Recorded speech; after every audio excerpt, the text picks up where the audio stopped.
Welcome to Rifts.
Yo. Hey. How you guys doing this fine evening, players and chat? We got today with us Vince Venturella, CJ Hello. Ubusta, Howdy. and Joops. That's me. As you can see, we got the Nokia N-Gage, which is containing chat. So for recaps of the last adventure, I like to do it in fill-in-the-blank limerick format. If you answer it correctly, the party gets one reroll for this adventure. No stockpiling, it's just an insurance policy. You decide to use it as a group after any player roll, and I'll tell you if the original one would fail. Take the highest. And since this is the first adventure, we have nothing to recap besides the intro, so let's do a test run. I'll say blank at the end. You have to guess the missing word, which is always the last word. And anyone can feel free to answer. I'll repeat it one time to give chat a chance to join in on the fun. We got an interactive stream here. Rift's Earth is a fool's paradise, so listen to the following advice. It's the strong who shall tread across the backs of the dead, for there can be no power without blank. Sacrifice? Ooh. Price was the power without price.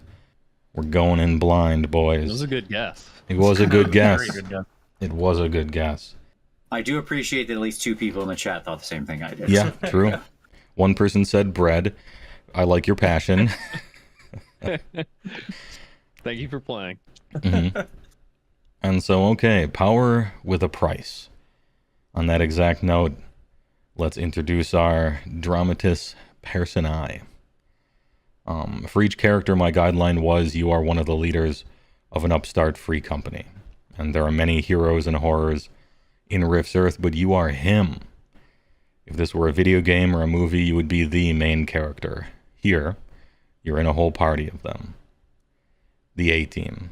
Each has their specialty and are serious combat threats, but also very well-rounded. If they dropped one of you into the center of an outpost city, you could start running shit in a week. Lucky for them, you're the good guys. And you're on call. Go ahead and introduce yourself, plug anything you're on or where people can find you, and introduce your character, class, gear, cool stuff, whatever you feel is pertinent. This is kind of an introduction to Rifts for two of the three party members and chat as well, so feel free to showcase some Riftsian stuff. Brief physical description, a little backstory. The characters aren't mysterious here, it's the world. We'll start with Joops, then CJ, then Vince. It's me, Joops, as the name suggests.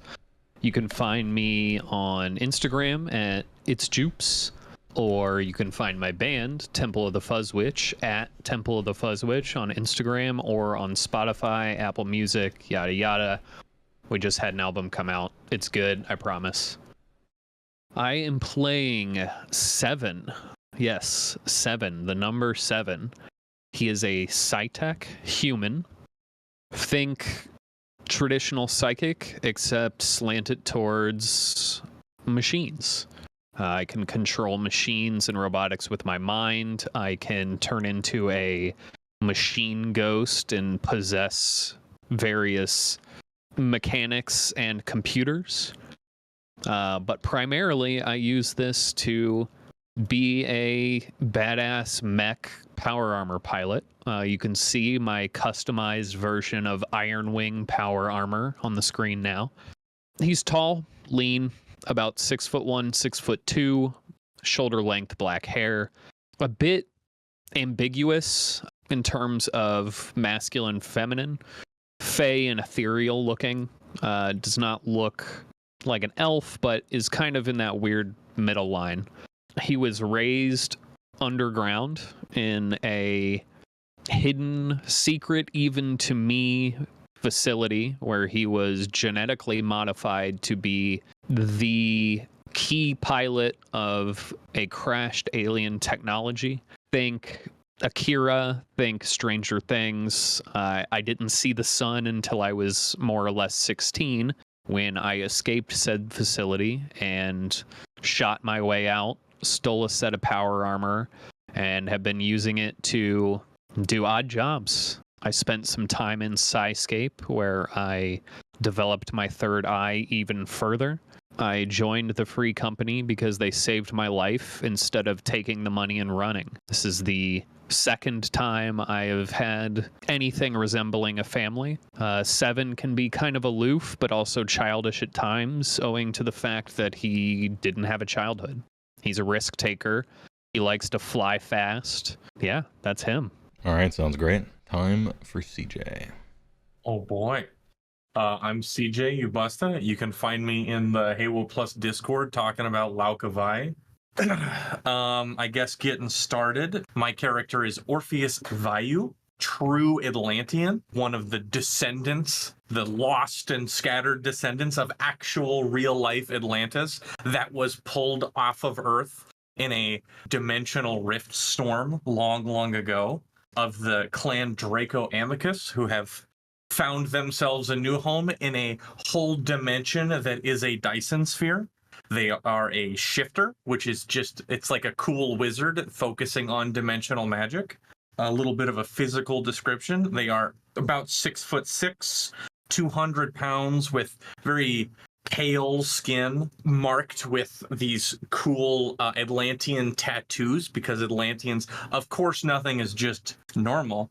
They practice tattoo magic. He's dressed in a dark mahogany leather duster, burgundy wine-colored mixture of scales and hides that serve as his protection. He's got a long Western-style repeater rifle slung over his shoulder. He's got a wide-brimmed hat somewhere between like a tricorn and a cowboy hat, and he's got a just an actual Walkman hooked onto his belt, because of course that's actually listed in the character generator, of course. And his backstory is he works for a, quote, cathedral library that's goal is to collect all writings ever under the leadership of the Grand Lexicographer Liberius, who, as someone who is like 2,000 years old, personally saw the burning of the Library of Alexandria,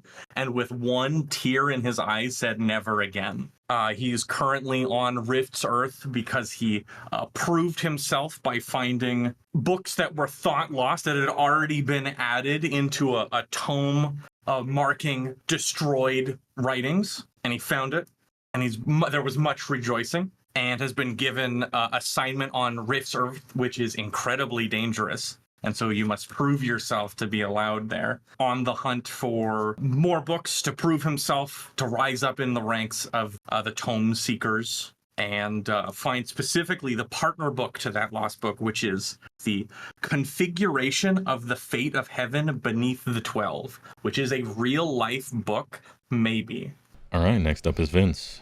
Oh, well, thank you very much. I appreciate the chance to introduce myself. The name's Farzen, and I'm what's known as an Azverkan. Now, that's just a fancy way of saying alien, but I want you to understand I'm from Earth. I was born here, same as most of y'all. Well, maybe not our good friend Orpheus, but I was born here. My parents, of course, emigrated through a rift. Now, at a young age, I was captured and experimented and tortured, so I do empathize with my friend Seven. I know what that's like. Very mean woman took me, and she decided to do some upgrades. Turns out our alien biology is rather compatible with a fair amount of the cybernetic technology that exists in this world. And from there, I was taught the ways of how to kill and survive and all those things. Fought in a good clutch of wars, both throughout Germany and the associated areas, fighting all sorts of gargoyles and triax soldiers and everything in between. Quite a time, but I really couldn't say I enjoyed it very much. It was a pretty dark time. Randomly, by luck would have it, a rift opened up, and I figured anywhere was better than here, so I jumped through. And where did it deposit me but here in the North American continents? And out in the West, found myself at a bit of loss. So I journeyed for some time, eventually joined up with some mercenaries. Not the nicest people, and eventually killed completely by a whole coalition vanguard. Lots of nasty things. Wiped out to a man, or so they thought. I only survived based on the strange and alien physiology that I had. They weren't expecting. Couldn't see it within the armor I was wearing. Still looked human enough to them, I suppose. Though if they pulled the helmet off, they'd certainly see the difference. I think I'm probably a bit hideous by the standards of suppose what humans would think is beautiful, but that never bothered me none. I think amongst my own kind, I'm a catch. But from there, wounded, I dragged myself to a nice oasis and was set upon by a family of cactus people. They nursed me back to health, and I spent about 2 years with them. Now, there's nothing better, I think, than a good group of cactus people. They're just so nice and welcoming.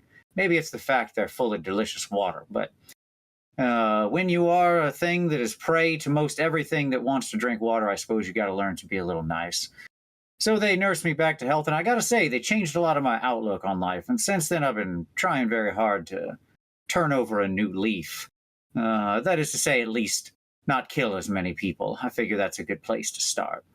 For pure physicality, Farzen is a very weird alien. His face you can see here. He's a weird-looking dude. He is cybernetic. He has 4 arms. 2 of them are completely cybernetic. The other ones are augmented. His legs are completely cybernetic. A lot of his body is replaced.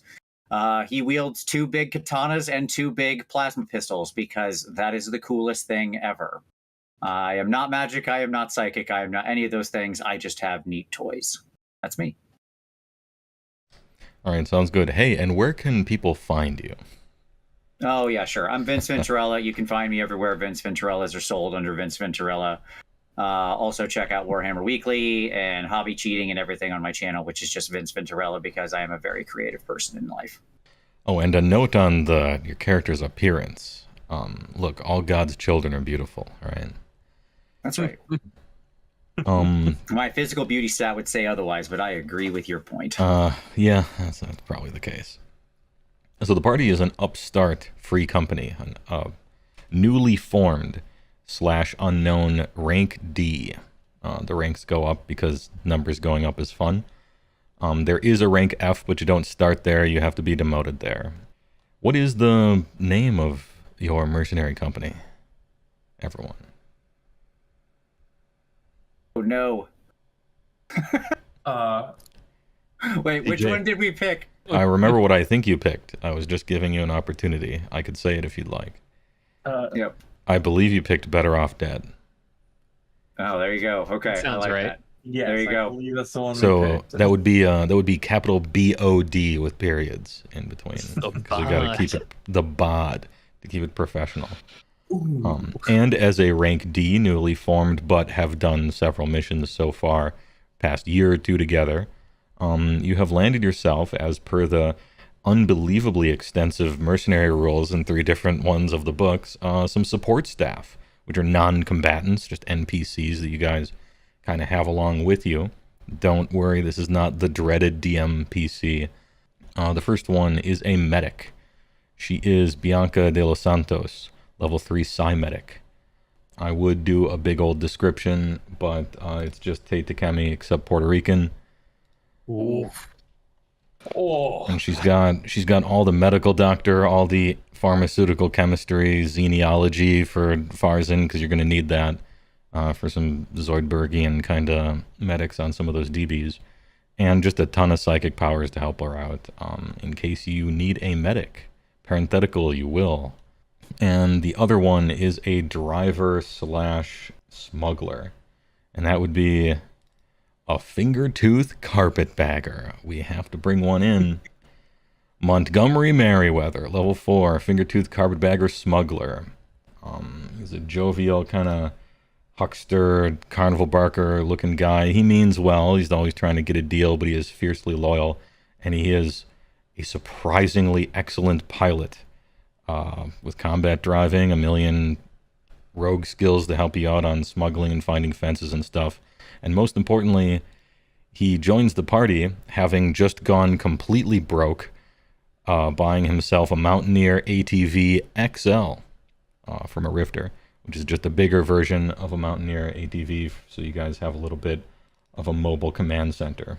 It looks like this, except like 30 feet long.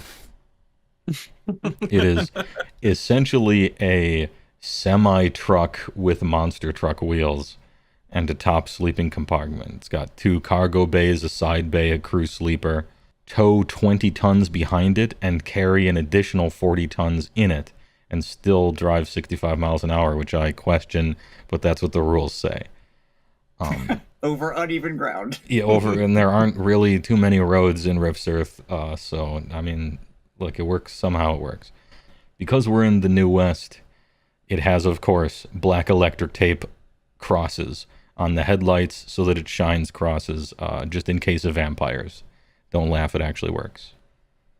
If it works, it's not stupid. If it works, it's not stupid. Exactly.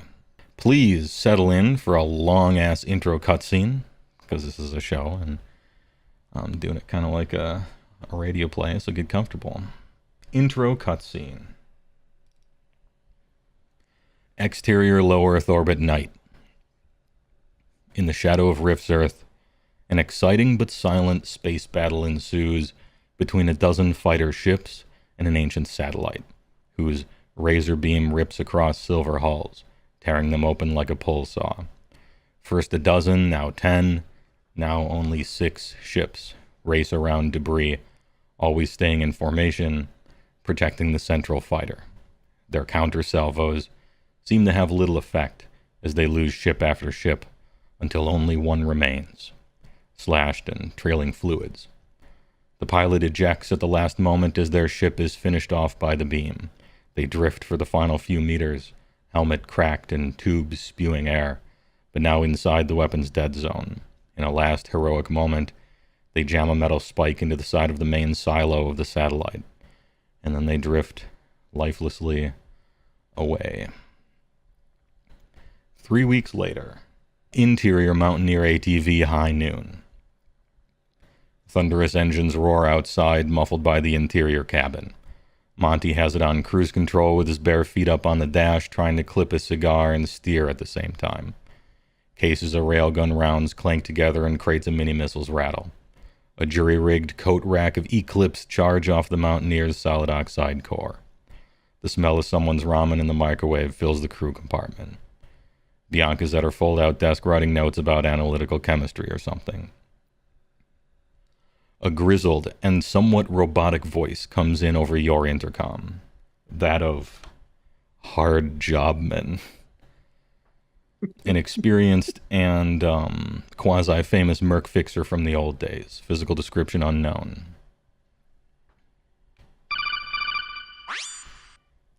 Wake up, merc team. I got a job for you. A few days back, there was a call out for a mission to find some ancient Pueblo artifact Kachina doll. Something to do with planetary alignments and prophecies, I don't know. Some rogue scholar wanted it bad enough to send out an open request, and green enough not to know that the suspiciously high, 250,000 credit open bounty had a good chance of turning into a real violent kind of finders keepers. Except this time, well, this is one of those times. In fact, the bait hooked one of the most notoriously violent and dangerous mercenary groups as Sadars know.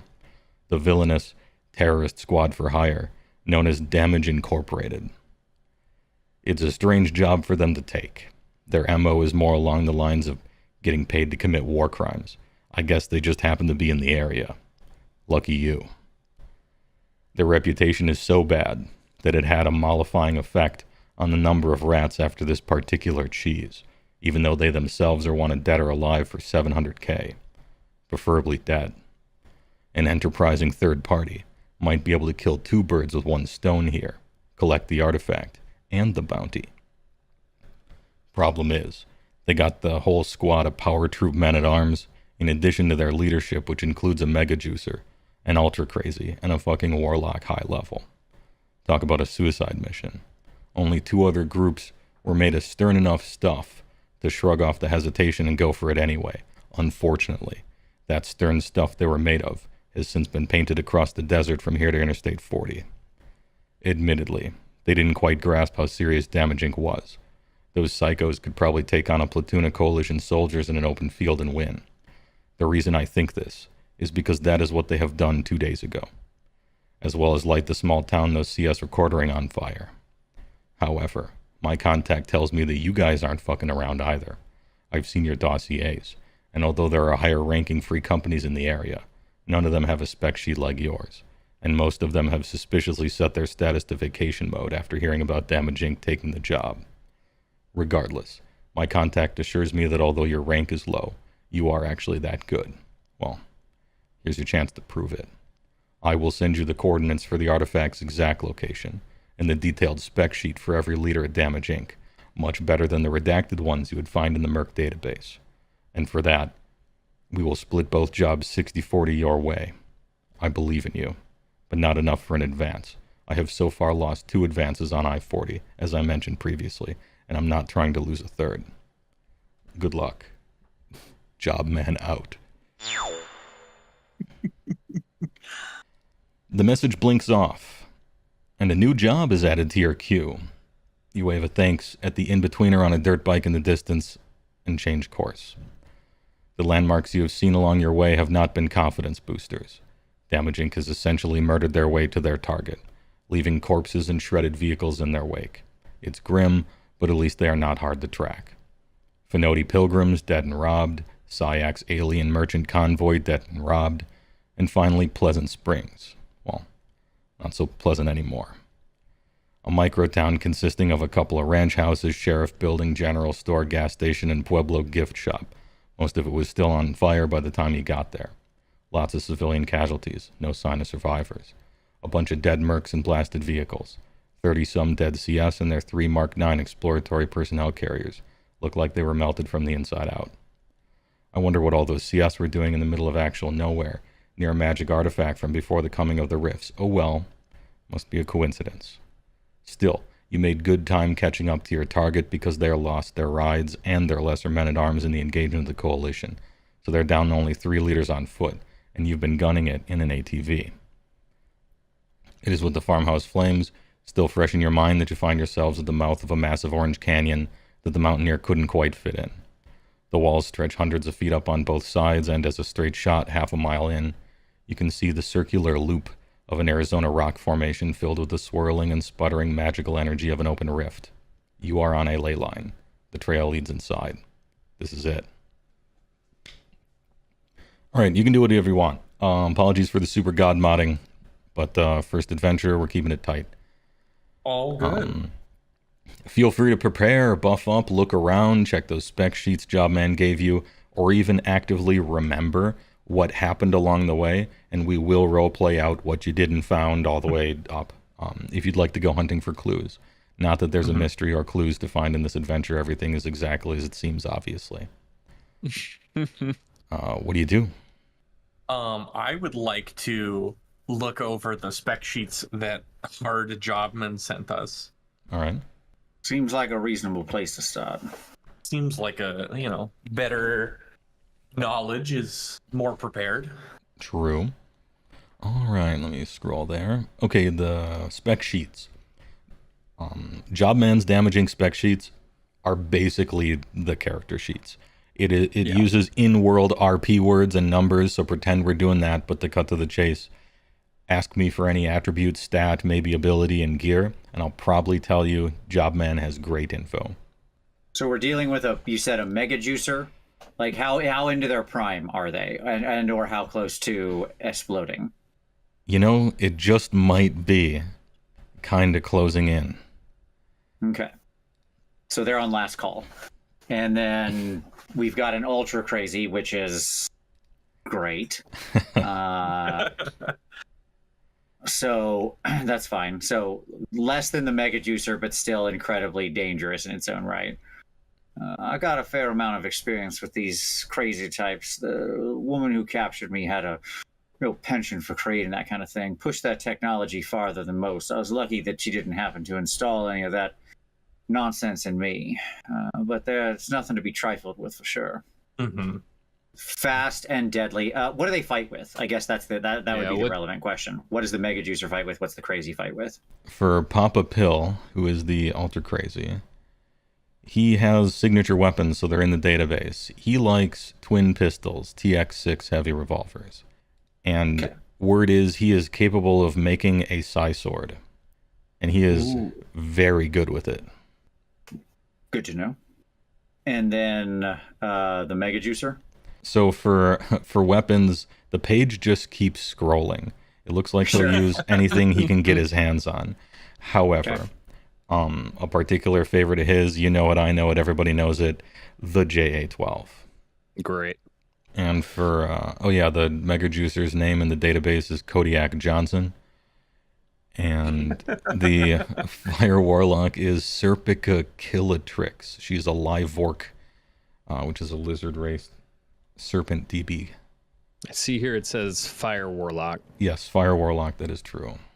High level, is that... That's level 8. Don't worry. That's level 8? It's one down from the serious level. Yeah. If you're concerned about changing from a minor to a normal elemental. That was the absolute first thing This is on still... my... I'm not trying to kill everyone here. Do we have any data on if they've got reinforcements coming? As far as anything is listed, no. They brought the whole team out. Their lesser men-at-arms were basically a bunch of power troops. And they don't do the whole a million random guys thing. So we know they're in the area, but we don't know exactly where, right? Mm-hmm. Right, although they are on one of the same jobs you are. Sure. So like that famous quote, you might not know where they are, but you know where they are going. Sure, absolutely. I know they killed their way to where they are now. Any survivors at all? Yeah, we can go through those as well if you'd like.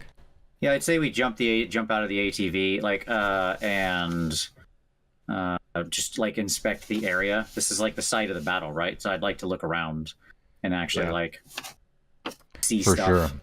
In the movie Magic, remembering what happened on your drive there during the thing, we can go through all of them. The key points I would say of interest are the Finobi pilgrims on the way in the highway, the Syx alien merchants on the way in the highway, and then the whole town of Pleasant Springs we can do a big thing for if you'd like. Specifically, it's more Pleasant Springs I want to investigate a little bit. Right. Like, just look around, see... Specifically, I want to see what's left of any of the Coalition's technology. That's always useful, that they killed a Coalition patrol here. Mm-hmm. But I want to see what they... Like, if there's clips, if there's weapons, that kind of thing. You know, I mean, partially I'm harvesting off of the dead. But the other thing that I want to look at is, so I can track by scent, like Wolverine style. Mm-hmm. So I want to see if I can pick up the scent of the 3 of these, and so we'll need to investigate the scene to figure out where they were. I assume they have distinct smells. especially the fire warlock. Yes, for sure. I'd like to get an aerial view as well. All right. So I'm gonna head back to the armory, hit the well, I guess I don't really hit anything because I control with my mind. Walk up to the back of the power mind armor, hit. it opens up, and I step inside. All right, I'll give a rough sweep here of this town of Pleasant Springs. Population very recently 0. Devastation lays before you. Signs of battle are just everywhere. Destroyed vehicles and corpses abound in the street. Folded half out of broken windows on top of buildings and overhangs. Classic Western post-shootout. Except half the place is still on fire. There's smashed, damaged, and burning buildings. Town center looks to be covered in asphalt. But as you approach, the ground's very uneven. You realize that the ground is cooled magma, into which 2 of the 3 Coalition APCs, they're the Mark 9 ones, have half submerged. Salvageable maybe, but certainly not fixable. Along with, there's like dozens of charred bodies and armor sticking out of the ground from the waist up and stuff. The volcanic rock area covers exactly 40 feet by 240 feet for reference if anyone cares. As far as a rough sweep of the CS stuff and all their equipment and bodies and things like that, not too long of a time. Kind of looking around, taking in the smells, looking over stuff, maybe itemizing them a little bit. It appears that there are roughly 3 squads of CS here in various stages of trapped below magma or just dead. First squad looks to have had a CS officer, CS Special Forces Romad, 2 RPA Samus pilots. One might be still kind of okay. Can find a new helmet if you get what I mean. 4 grunts and 2 CS Rangers. Squad 2 had a CS Technical Officer. Helmet knocked off, I have written here. Redhead with vitiligo skin condition. 1 Moss Engineer, an RCSG Scientist, an EOD Specialist, and 6 CS Grunts. It's very much an exploratory squad. And then the 3 was a CS Officer, CS Special Forces, 4 Commandos, and 4 Coalition Juicers. I would say about a quarter of them have reasonably salvageable armor, 1 or 2 Eclipse per, possibly even a weapon here and there. Write down as bundle of stuff from CS and deal with later. Yes, agreed and written. Especially the flying Samus power armor. That's incredibly useful, either as its own thing or for parts later. Mm-hmm. Oh, for those, I just said RCSG. So it's Rifts Control Study Group. It's like a type of CS scientist. Do they have any camera equipment? Anything that might have recorded anything? A simple perception. That is a 16. Oh, great. You've even found some obscure info. Essentially, what I'm trying to do is, I'm assuming I haven't taken off into the air quite yet, but okay. I want to use Machine Ghost to interface with any potential recording equipment and see if I can see exactly what happened. I know that they were all killed, but any data on how they fight or anything that they might have carried, hell, even where they were, the direction they were going might be helpful. I think this is a clever idea, futile. On the list, straight from the book. Unfortunately, there is, I would say, at least 2 of them still have some video, but those were in the vehicle, and so what you got was exactly not what you wanted, which was the instigating moment. Sure. You got the response to it, and then just explosions and flame and heat and warbling, and then some sinking into magma. Yeah. Do the APCs have trackers in them? No, they don't, and that's kind of an interesting note. They should normally have trackers. Yes, they should. This counts as a keen insight, observation, or deduction. Damn, I'm falling behind. CS definitely should have trackers and all this stuff. Why don't they here? Oh, while you were machine ghosting around and kind of feeling, there was a personal computer that's sort of still working from one of the RCSG people. I assume you're like, to me, when you use PsyGhost like interface, it becomes res, or you're this like polygon dude just T-posing and flying through cyberspace. Yeah. Or like the Blackwall segments in Cyberpunk. Yeah, yeah. And so what we'll do for your, normally we'd do computer operations or something, but for you, I'll just describe it like you're exploring the Matrix or something, and you're kind of looking around and seeing programs and ones and zeros fly by and little highways and stuff like that. So there is a lot of data corruption, a lot of what looks to you in person as the, those DivX errors where it loses... Yeah. And it stutter steps into a jagged mess. But you explore a peaceful little but well sectioned off part of a personal computer here or there that features just a bunch of like nuclear physics notes and part of a map where there's a red dot a mile or two outside of town. Maybe it's because some of the data was corruption or whatever, but there's no mention of Pueblo or artifacts whatsoever, at least on the CS side. Just a location. Yeah. Okay. I would make that known to Orpheus and Farzen. Oh, I should say there's a whole bunch of dead mercs as well. And in your Sure. rough sweep, you certainly categorize them a little bit as well. On the Damage Inc. side, 2 Bandito PA pilots, 2 gunfighters heavily cybered up with partial conversion, 2 heavy mining Borgs modified for combat, since unmodified if you get my meaning, and a Phaeton juicer pilot who is dead inside of a cavalry war wagon. The vehicle is quite wrecked. It looks like an Incas Huron APC with a military cowcatcher welded to the front and spikes. 2 robot horses. One might be fixable, and that's a big deal. Robot horses are not cheap. Yeah, if there's a robot horse, we will absolutely, that could be salvaged. We will absolutely take the robot horse. Oh, here's a picture of some random robot horses. Thanks, Perez. I'm pretty confident whatever we find mechanical wise I can fix. Arms and armor I can fix. I can make it better, probably. My initial thought is, if it's okay with you two, I would like to at least get an aerial view of this location on the map that we found. See, no problem with it. Chances are they're not in the area specifically anymore, so you don't run much risk. You may alert somebody to our location, but I doubt there's more coalition coming in anytime soon to help these boys out. If they were running without a tracker, then that means they're off the books for whatever they're doing. So that means likely somebody within the organization wants something done and doesn't want any of the higher-ups to know about it. Not so above board. Oh, you mentioned smells, Vince, at the beginning. Pardon me. I did, yes. I would like to see if I can figure out the specifically the 3 of theirs. I imagine Lava Boy is pretty reasonably easy to get a scent on. Yeah, I think you can. What's your scent percentage? Is it pretty good for 72. that race? All right, it's highly good in that case, yeah. Give me a roll on it. I'm happy to, buddy. Okay.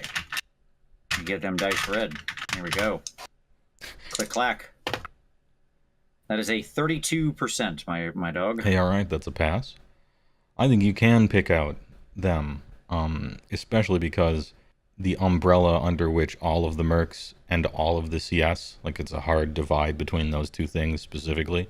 And Sure. even so, you can, the 3 smells, and there are 3. Well, hold on. Oh, there's kind of a 4th, but it's different. Okay. Well, regardless, the 3 are moving.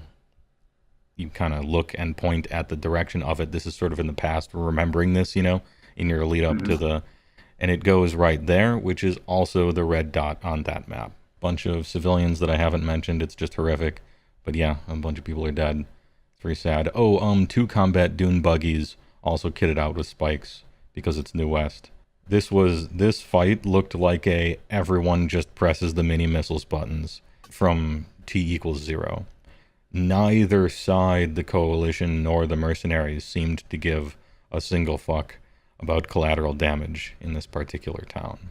Good stuff. And they both kind of got what they deserved, I guess. That being said, I'm just going to keep talking. Interrupt me freely at this point with what you're thinking about looking into or going or doing. Aerial view, you got a water pump in the town center. It is trapped in the cooling magma and partially melted, and it probably cannot be used to put out any of these fires if you were concerned about that. There is a general store and gas station, or should I say it was next door to the sheriff building. From your vantage point in Joops, you can see that the gas tanks must have exploded Both the general store gas station and the sheriff building are just rubble, sort of square floor plan outlines on the ground, like you moved a couch almost. There are 2 ranch houses where the houses are mostly in town, but then the fields spread way out on either side of the town. They're across the street from each other. They once had fields, now they are gray ash. And the houses are still not blazing, but comfortably on fire. So Pueblo gift shop, which has kind of burned itself out. Quarter of its charcoal, the rest is still standing though. Can I see the location from the air? Or is it still a bit of a ways off? I think you can. It's like, I would say it's something like 2 miles, but I bet you can see 2 miles from an aerial view, especially with, you know, custom helmet sensors and zoom lenses and stuff. Sure. Yeah. Yeah, I'd like to get a zoomed in view, or as zoomed in as I can, of as close to that location as possible. Yeah. There is a ley line crossing it, but not like from your direction, so it's kind of perpendicular. Okay. So you're not traveling along the ley line to get here, but there is one that crosses it. It's probably at least a mile wide, as they tend to be. Rifts are huge, as a matter of fact. Right. This one is the most classic type, faintly glowing blue, getting closer to white as it reaches the ground, little motes of magical sort of goop kind of rising up from the ground. You can see that there is a giant, what did I call it, a canyon? Mm-hmm. And it snakes on into somewhere.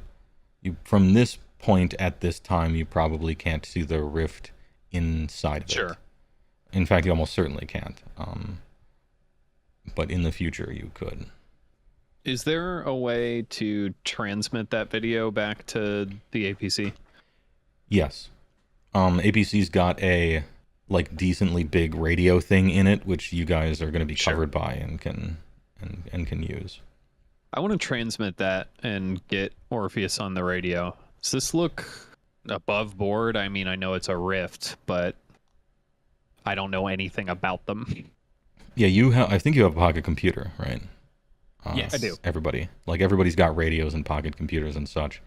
Yeah. For just Correct. It's in my head. Yeah, actually fully built in. I want to transmit what I'm seeing down to the APC, Yeah. especially to Orpheus.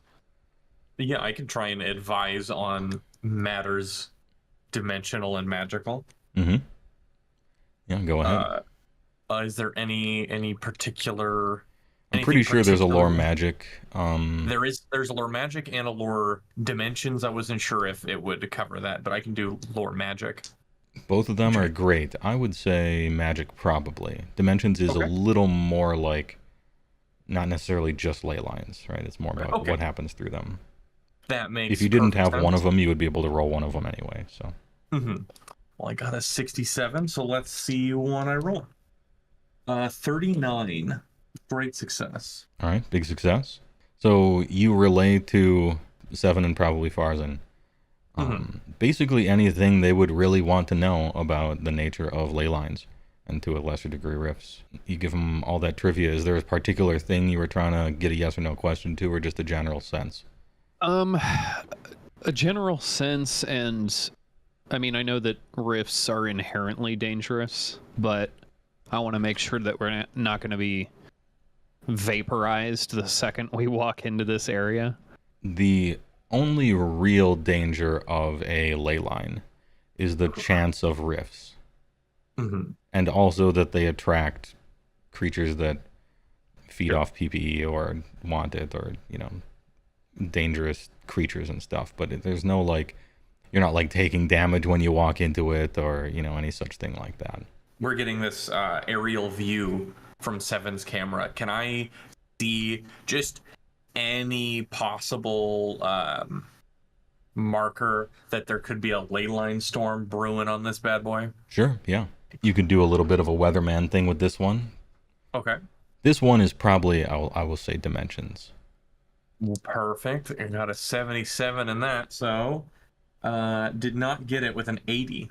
Hey, there's maybe a ley line storm, there's maybe not a ley line storm. There just isn't enough information to really give that one, even in a weather report. I do have alerts muted but visible, but Shaderu TV, thanks for the big raid. I appreciate it very much. Doing a TTRPG game. Thanks for the silent raid with 55 big views, TY. What a Chad. What an actual Chad. Oh, this might be, I probably put this somewhere. It kind of makes sense here since you guys just did a little radio thing. There isn't really an internet in Rifts. Essentially, it's a whole bunch of pockets of radio communication for the most part. In the intro, I talked about an in-betweener that's like this far out into no man's land. It's actually somebody's job, like kids on dirt bikes and stuff, to relay signals. Most of the websites or databases are like BBSs. That's what the Merc database is, and it'll update like once a day or something like that. Closer to civilization, truckers will often just have like a big satellite on their thing and send out a pulse halfway through one place to another.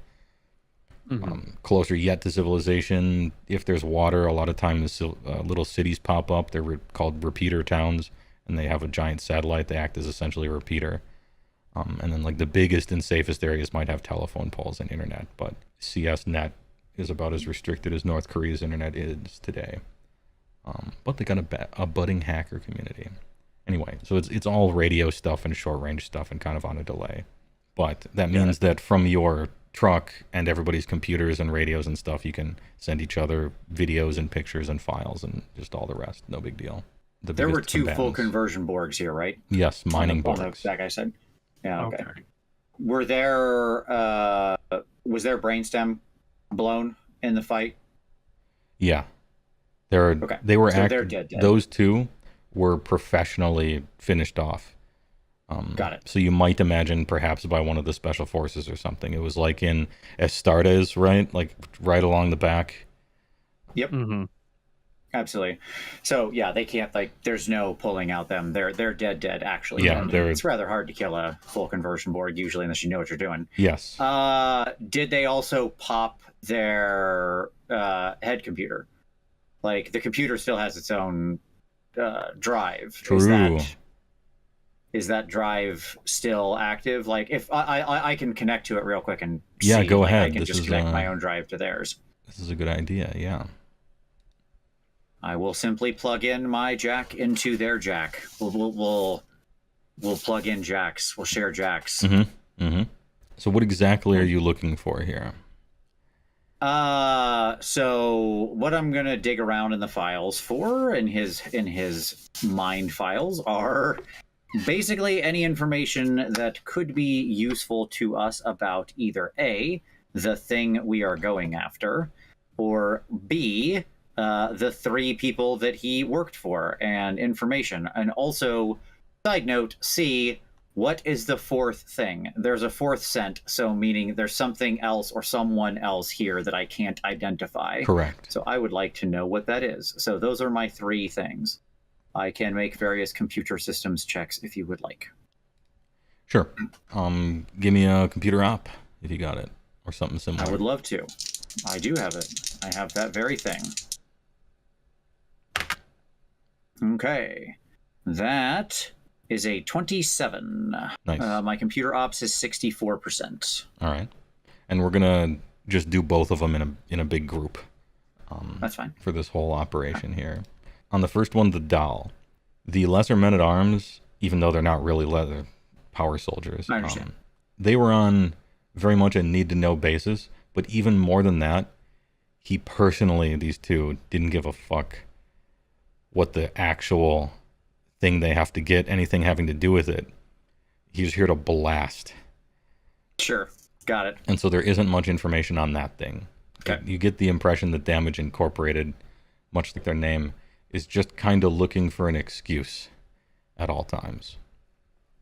Good. As far as the data on the three main leaders, you will get essentially what Jobman gave you, except even better, because this guy works with him. And so you can get pretty metagamey with it. Like, what's their exact strength score? How many attacks or something? You can farm up any useful information like that as well for all three of these people. And what was the third thing? What is the fourth? Who's the fourth man in the fire? Doesn't know anything about a fourth man. Either was unaware of it or it happened post-mortem. Understood. Final thing, and this can be a new check if you want. Did he or his buddy, because there are two of them. Yeah. Brothers, if it matters. Oh, interesting. Oh, that is interesting. Did either of them have multi-opt? I mean, they're full conversions, so they probably didn't have real eyeballs in there. Yeah. Did they have multi-optic eyes? But more importantly, did they have cameras in those eyes? Yeah, they did. I would like to pull the files for the recording from their camera eyes of, let's say, the 1 hour preceding the preceding system failure. Okay. You're going to get something like 40 minutes of travel as you're scrubbing through. Sure. And you are actually going to pick up what happened on the road there, which may matter, may not. They're traveling along I-40. You're kind of scrubbing through, just clicking because it's just a bunch of travel, right? It looks like Finoti Pilgrim convoy. Screech to a halt, do a donut in the middle of the thing, and ride back. And you're just kind of, not to be cruel, you're just kind of fast forwarding through a whole bunch of death and destruction, right? Mm-hmm. Grand Theft Auto, I guess, kind of stuff with a bunch of semi-trucks and Psyx aliens and Vintex warriors and things like that. Speeding into the town. We see the two previous scenes that we saw. Yeah, you see the scenes that you saw. As they're approaching town, it looks like signs of fighting are already happening. Okay. But only just barely. See, this is interesting. Okay. So, and I assume, so they're driving into town, they see fighting. Yeah. Now, had they split off from the rest of the group? Yes. Or, okay, got it. So the rest of the mercenary company arrived here before they did, because this little group split off to go sack the other two elements. Yeah. The rest of the mercenary group arrives here, the rest of Damage Incorporated. They start getting in a fight. When does the coalition get in this mix? Is it right at the beginning? Like, when these two show up, are coalition already engaged, or are they fighting with townsfolk? The coalition begin engaging when the Bandito PA pilots and the robot horses dune buggies show up. Okay. So right away. What direction does the coalition come in from? The coalition were essentially, from what it looks like as you're rolling up to it, they looked like they were quartering the town already. Okay. They were here to begin. Yeah. Then this thing arrives. Then the scene. Then there was a firefight! Okay. Yeah, all hell breaks loose.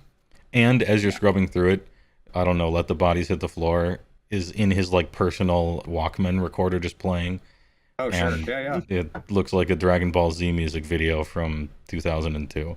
Fantastic. Yeah, one of the best parts about being cybernetic is you can have like radios in your head. Yes, you can. Everything's a music video if you want it to be. That's right. I had to get an actual Walkman.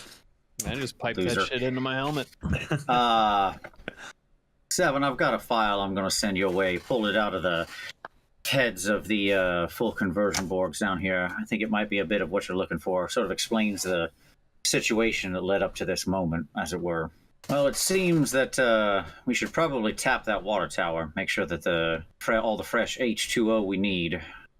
I suppose, Montgomery, if you want to handle that, that might be something you could do. I think the three of us would best get probably heading out. I don't know what more there is for us to find here, unless either the two of you have a clever idea. Right away, boss. I agree. He says, and runs over to the thing and starts tinkering with it. Just swears for in the distance. CJ, what are you doing for this time period? I'm thinking. It's very, so there's the CS and they're dead, and there's the mercs and they're dead, and there's townspeople and they have been massacred. Does it look like, and I'll investigate some non-magma'd houses if possible, but like, were people coming out in shock and they were gunned down, or was it like home by home, this is some fucked up stuff? Okay, well, I'll give you two things. What you can piece together, I don't know how much you poke around in the buildings. The general store, gas station, sheriff's building simply doesn't exist, you know? Yeah. And the ranch houses are still kind of on fire. For what it's worth, the Pueblo gift shop is still standing and kind of burned itself out. So ooh. I don't know how much you're looking into those buildings or former buildings, but it is kind of weird that all the civilians are dead outside. Orpheus, what you checking on? What you got? You got a thought there? Well, I just think it's really strange that everyone came, like all these people who were probably, I would be scared if 30 guys in armor were fighting random assailants. I just find it weird that everyone ran outside and then got shot. Coalition was probably quartering this place, had everybody outside, kind of knees down, arms behind the head, and just controlling the situation. By the time dudes showed up, and then a fight happened, and neither of them cared about collateral damage at all. And so that would probably be why everybody was outside and not inside. So they had already literally gathered everybody from the town fairly bloodlessly. That is to say, the people didn't resist a heavily armed platoon of coalition soldiers rolling into town. Which means, for whatever it's worth, it doesn't look like they were just going to kill everyone, but they did. Well, they were looking for something. Yeah. And if they didn't just roll in here and kill everyone, then that means they were after some kind of intelligence. So somebody in this town knew something. Could be the fourth scent picked up is whoever in the town actually knew something about what they were after. And CJ, what was your perception? Did you want perception or detect concealment? Oh, if you have both, then go ahead with detect concealment. I got a 33 out of 57. Oh, big. All right. Hey, not everything's information. Sometimes you find random treasure. Hell yeah. You're poking around, looking inside and out, and these different places and rubble and everything. Inside the Pueblo gift shop, it's got lots of modern Haku pottery and jewelry and stuff. A lot of it's smashed. Half of the place is burned itself out, but the other stuff is still standing. They were running the store out of their house, essentially. So this is a dual house and gift shop. So there is a cash register, and there is a little small safe underneath the counter. Well, I would absolutely alert Seven and Farzen because of the safe. Because I don't think I can break into a safe, but I will open the cash register. There's actually a specific skill for safe cracking in this game, of course. Oh, of course. But there's more than one way to skin a cat. So is it a skill that I can bypass with the buzzsaw on my power armor? You know, that thing is actually an angle grinder mega damage. So I'm going to say actually yes. It's interesting you chose the Iron Eagle power armor because it does have literally like a buzzsaw angle grinder on it. So that's perfect for this. Really, you're just kind of putting it up against something. Maybe you bring it over to the foundation of what was once the sheriff building just so it's on some kind of cement. And put your like big robot boot up on top of it to kind of stabilize it. And a high-pitched whine and squealing, cutting noise is echoing now throughout the flat desert area. And that's just going to take an amount of time. Sure. I don't see a point to rolling it, but it will work if anyone wants to do anything in the interim. In the interim period, I'm going to poke around the rest of that gift shop. You said it's still mostly there. Yeah, I would say it's 3/4 still there. Yeah. What I'm actually looking for is, like, this was someone's house. Yeah. And the person who runs the gift shop in town is the person who knows the most and who's the most interested in crap and kitsch and stories from the local area. So I am going to poke around looking for anything that would give us more information on the doll, the ley line, like this stuff is standard stuff in the area. Like it's a feature of the terrain, right? So if there's any books or writings or anything like that, either like a personal or quote unquote published book, for as much as that's possible in this world. You understand what I'm saying? Like, I'm looking for information about anything that might be here. Because they got the person, but the person might have left something behind. Local legends, anything. Yeah. Weird. In the back room, there's somewhat of a sleeping area. 2 beds in there, big bed, small bed. Very ornate and old, unlocked chest. I can't believe this thing wasn't damaged in the fire. You open it up, and inside is a book. Oh. Looks like it's a children's book with a rainbow, and an archer on the cover. And it's written in Karasan, which is a language that you probably don't speak. Do not.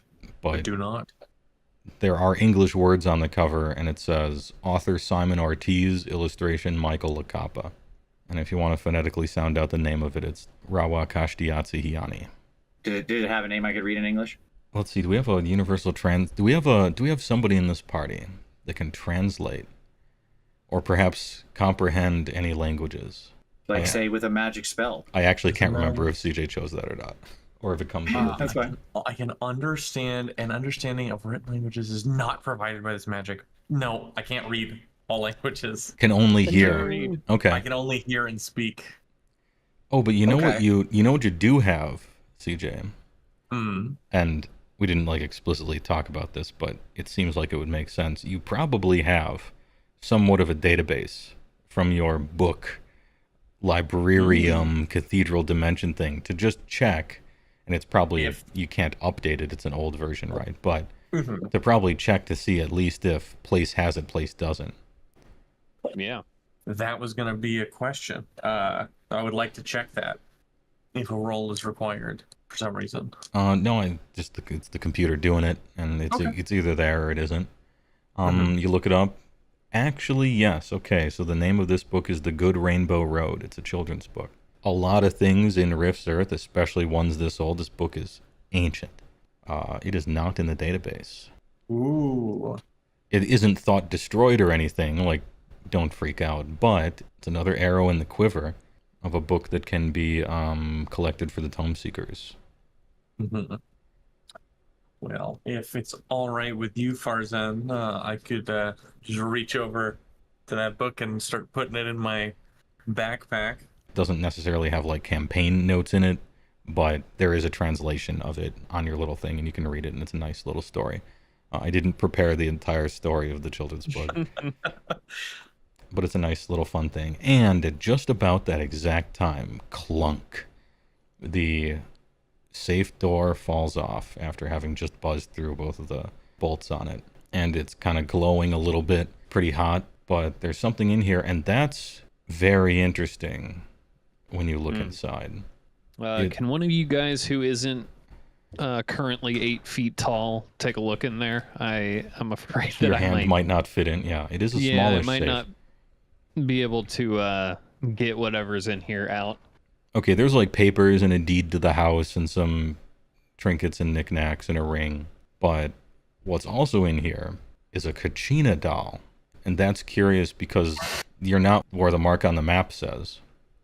And you're not where Jobman said. Which you have a mark probably on your map as well, and it links up with what the CS had on theirs. Okay. Orpheus, you read the dossier, right? Yes. Is this what we're looking for? You're not sure what it's supposed to look like. It's a little girl's doll, maybe. But looking at this thing is ancient. 500 years old, easy. So 2 immediate questions for you once we're all gathered around looking at this doll. Mm-hmm. 1, does it have any kind of supernatural evil aura? Because you I can see just straight auras up detect of- that, yeah. I straight up see them, yes. Anything that is nothing undead, anything undead or supernatural can't shape change. I automatically see their aura for what they are. Right. I know what you are. This is not a supernatural evil. Good. That's a good start. That's a good I start. guess that also would have pinged my psychic sense and track supernatural evil or magic energy. Is there anything? It's a doll. Is It it looks- solid or soft?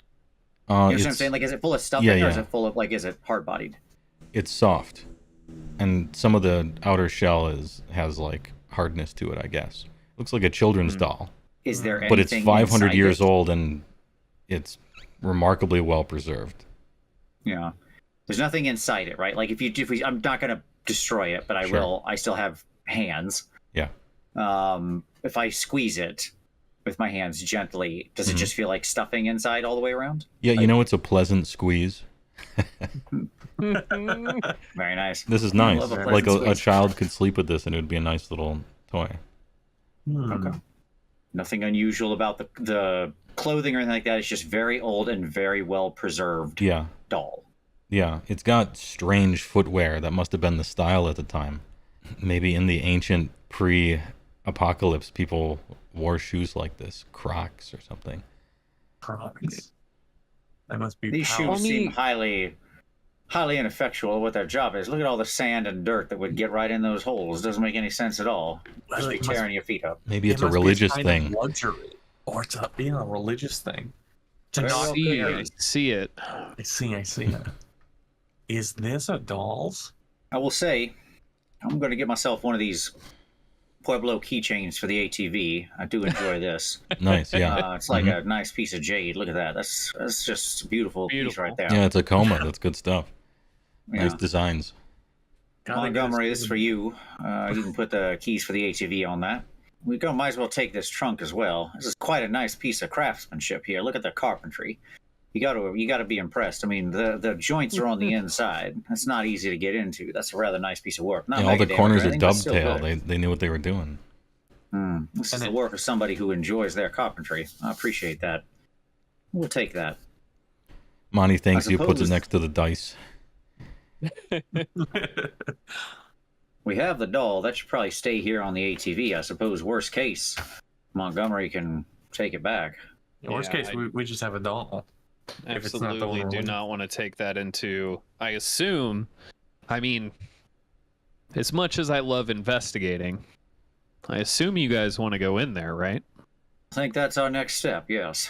It does I know I do. where everything's leading.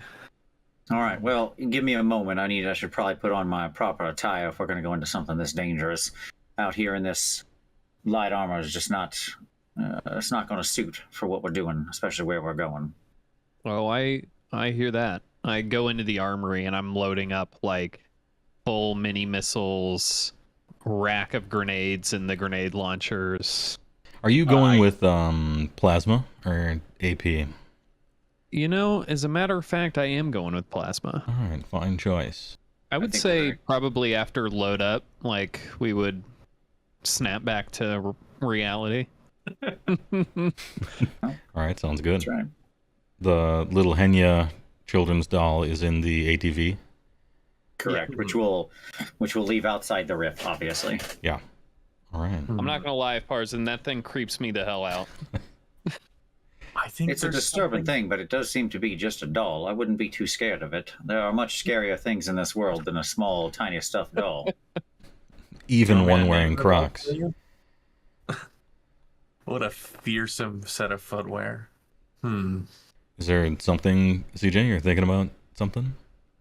I'm thinking about Crocs right now. Oh, okay. I didn't know if there was something else you wanted to do before we proceed. No, that was not a interrupting. That was I'm Okay. thinking about Crocs. Rocky and uneven, with each side sloping up the walls. Big boulders. Total unnerving silence. Broken by very echoey footsteps. Yours. Give me a quick perception. And dude, Certainly. 4. 18. Finally, 4 and something 18. good. Hey, it was the best of times. It was the worst of times. But We can perception 4 is technically obvious, and I would consider this to be obvious. Whole place is filled with dead birds and dead lizards, just upturned like they fell from the sky. And you can kind of, as I said earlier, far in the distance, see the glowing blue of an open rift. At this point, now that you are inside of the canyon, the entrance to the canyon, we'll say, just because it's a little more cinematic, there's this slight fuzzy field of where the ley line begins. Shall we proceed? Monty's like leaning out of the cargo compartment. Hey, good luck. He's like eating ramen. Monty, stay safe. Watch the truck. Oh yeah. Let's proceed. Do Let what you us- will. I'm going to channel 20 PPE into my 3 eyes tattoo and gain perfect vision plus night vision and see invisible for the next 10 minutes. Oh, nice. And being on a ley line, you can kinda, at least for 20, you can kinda just do that for free. No immediate invisibility or any such. Not seeing anything. Good idea though. I mean, be prepared. You know. Better prepared than not. I'm gonna Seeing nothing invisible and good. I see. Oh, who can see nothing. invisible? I should probably just know that. CJ with a spell. Mhm. I can see invisible all the time. Okay. Oh, okay. Out to I'm gonna 500 cover feet, them if it from ever the becomes air. relevant. All right. Given all the dead birds, I wouldn't get too high up. No. I'm gonna say probably 150 feet Sure. at the most. I think I said some ludicrous number. I think this thing goes up like 300 feet. Is your intention to be like still in it or above it? Still in it. Okay. I don't want to get too far away from the ground team, as it were. Yeah. But I would like to be able to radio back if I see anything, and I can see a lot from up here. Yeah, and it's well within engagement distance. So like there's combat distances in the game, and engagement is like the standard one, and it's like 51 feet to 500, and so you're well within there for any sort of thing that happens. Or Siphon off 36 PPE from it and hit everyone with a sustain. No one has to eat for the next 24 hours. or breathe, I believe. Or they don't eat, breathe, drink, and they only have to sleep for 2 hours to count as fully rested. That spell is actually game breaking from like a realism point of view. It's so good. It's crazy. It's only 5th level. All right, sounds good. Hey, Vince, you were tracking by smell before. Are you still? Yes, I'm going to attempt to. Yeah, I wasn't trying to tell you what to do, but you said you were doing it before, and I'm not going to Nope, try that's to wiggle exactly- out of it. That, you know. that is the plan. Yeah. Yes. That would be 19%. All right, big success. There is the pall of dead animal laying like a low fog over all the other smells, but your 3 targets are here, and the 4th one is as well. Seems that all 4 of the beings we're after are in this place somewhere.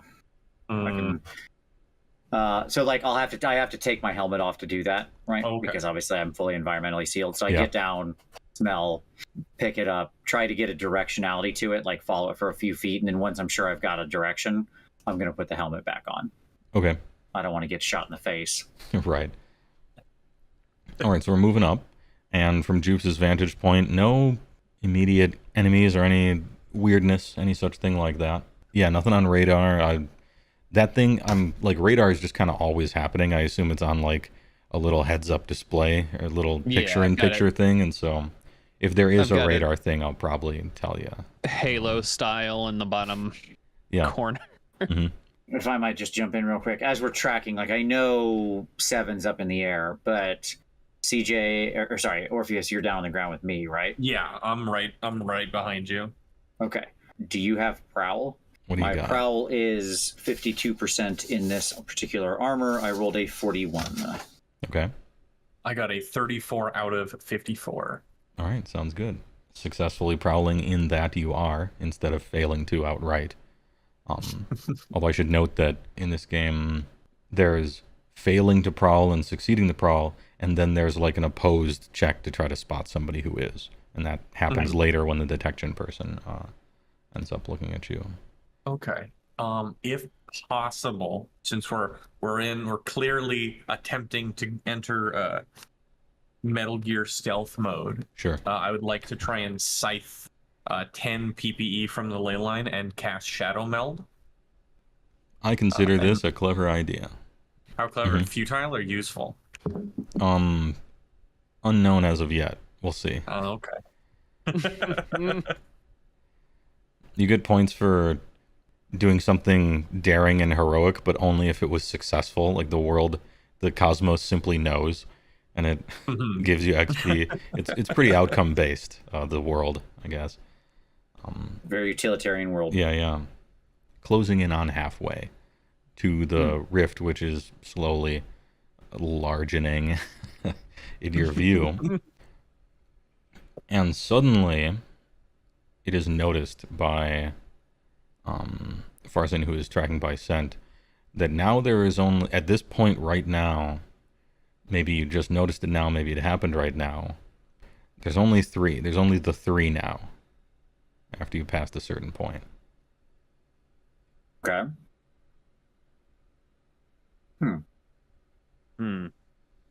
So we're following along. There's no like body or anything, right?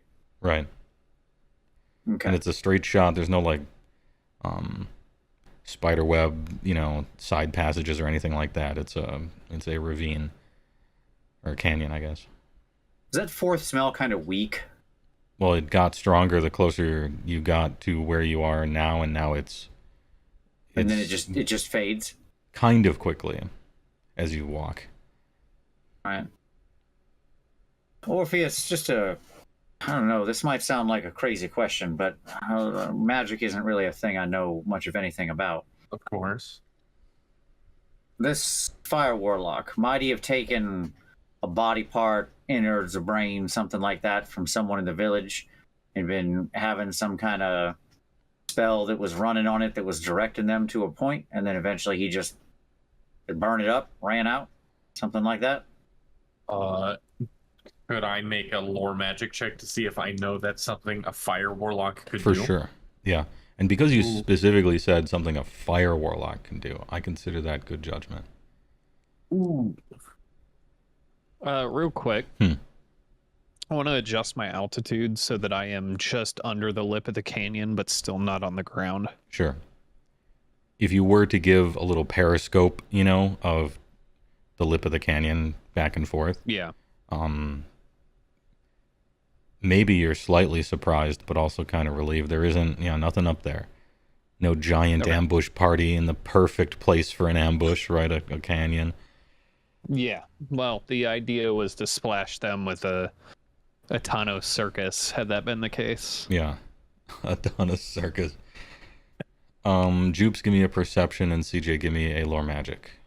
You got it. I got a 3% out of 67. Holy Moses. Oh, I know my magic. Technically, that's a poor success. By the rules, is it? I don't do like how well you succeeded in general, but supposedly it's like blackjack. You got to get it close to it without going over. Oh, it's close to without going Yeah. over? That's Oh, speaking according to of- the never the rules. way I've done it. Speaking of quality, I rolled a nat 20. It's a Let's perception go. up there. Well, I was gonna have you guys be clever, but a nat 20 is a nat 20. You cleverly rolled a nat 20. So you see two things. First of all, you note that with a 8, which I consider missable, all those dead lizards and birds and stuff in the canyon, but up top, little geckos and stuff just flitting around, skinks and things, birds in the sky. Everything's fine up here. Mhm. Fine up here. No dead stuff, just in the canyon. Just in the canyon. And with a nat 20, I'll give you something that I didn't know that I was going to give you. You're kind of watching the party, right? You're keeping an eye on a bunch of stuff, but mostly you're keeping the eye on the party and places, and Yeah. lines of sight, I guess, and angles and things like that. And they're walking along, and they pass a boulder just like any other boulder in the canyon. Mm-hmm. But this boulder moves just a little bit after they have passed it. What's the distance they are from the boulder that moved? Geez, 10, 15 feet. Like they just passed it. And then, it seemed weirdly, like they just passed it, and they're getting a little, maybe as much as 20 feet. And Farzen like stops, and you're looking down at him, and so, oh, mate, did he notice something? And he looks like he's talking to CJ now, but they're facing forward. Do I have time to act? Sure. I want to take aim and simultaneously radio to them to turn around. Mm-hmm. Would be the XF-217 Dragon Stopper particle beam rifle. Mm-hmm. Yeah, this isn't like Lucille. He named his own gun. That's just like the name of the gun from the book is the Dragon Stopper. I don't want to fire yet, but I want to be aiming, and I want to radio down to them that something moved about 20 feet back behind them. All right, CJ and Vince, you hear this? Yes. Comes in on the radio from Joops. Something moved behind you. I would turn. Same. I mean, immediately spin around and I trust 7. I trust his judgment. Something moved. Something moved. And as soon as you turn around, that boulder essentially collapses like a sheet. This is like the cloak from Lord of the Rings. a chameleon skin digital cloak. And there's a guy with his hands up. He's in CS Special Forces gear, except he's got a cowboy hat. On the helmet or on his bare head? He has a cowboy hat on a bare head. I'm going to give you a Okay. perception because this is kind of happening quickly for everybody. Sure. Perception. 14 over here. 13. Joops also gets this as well. Oh shit. Yeah. Okay. I didn't know if you You're wanted watching one from this. me or You were not. already. I mean, you're kind of looking down a sight at it, so you have about as good a I shot just as got a they do. 9. Okay. He has no helmet but a cowboy hat, camera with a shoulder sling. Looks like a trader pack. Big key ring with thumb drives and little flasks on it. He's got red hair, vitiligo, skin condition. He's got his hands So up it's the right same- away. It's the same guy we saw earlier who was dead, but it's not that guy. That Oh, guy. that's a keen insight, observation, or deduction, Farzen. Very good. He says something before you know, don't shoot. I'm not a part of this. I'm not a part of them. He points at the portal. And I'm not a part of them. He points at town. I don't know you. I'm not after anything you're after. I see you're going towards the rift. Good luck with that. No hostility here. Be cool. Well, I don't think we were just going to start shooting. But I would like to get to talking. Now, my first question. Why do you look exactly like a dead guy back in town? I'm going to assume that that guy's actually dead, but you're borrowing what he looks like. How's that? Are we in the right place so far? He starts to say something like, oh, I'm just wearing their armor, but you give him the, like, don't even blink, you know? Don't bullshit me. You noticed that, did you? Well, you're not damaging. And he looks specifically at you, Farzen. You guys seem cool with DBs anyway. And he... Certainly hope so. You haven't shot him. And so he shrugs. Ah, shit. And his face begins to melt and swirl into that of a different form. Looks like a rugged, middle-aged Indian man. His hair is long and straight, hints of gray starting at the corners of a widow's peak. Yeah, I'm wearing more than their armor, amigo. And he reaches out to shake your hand. I will shake his hand. Name's John Let him know if he Thundercloud. makes one wrong move, I'm gonna essentially turn him into dust in the wind. Yeah, and he's not wearing a helmet, so you probably could. Anyway, he introduces hand. himself as John Thundercloud. Well, it's good to meet you, John. We're always looking to meet new people out here. So I will take off the helmet for the because obviously I don't know that he would know I'm a DB with that helmet on. Oh, I thought right? you had the helmet off for smelling, for I'm sniffing. taking it off every few minutes. Okay. Right, and then putting it back on, picking up the scent. Well, he could have seen you do that. I thought you had the helmet Yeah, off. yeah. It doesn't Sure. change anything. No, he saw it when we were down the way. 100%. That's what happened. I took it off right before the Yeah. rock. There you go. That's what happened. I take it back off. Right, there you go. I will lean in and I just kind of like just give him a little sniff. Is he the fourth scent? He is the fourth scent. Okay. This is an infinite curveballs and mysteries. Yeah, that's fine. Just making sure. No, it's good to be sure. Hey, trust but verify, right? That's right. That's right. Well, my name is Farzen. I'll let my friend up in the sky's name is Seven. This is Orpheus. We are going after those boys, but we're specifically both trying to find them and both something else of interest. So what did bring you to this area, and how did you end up this far into the canyon with them? From the smell of it, you were more or less with them the whole time. Well, with them, no. I followed where they went, for sure. I'm essentially a traveling merchant that chose the wrong town to stop in for supplies, that's for fucking sure.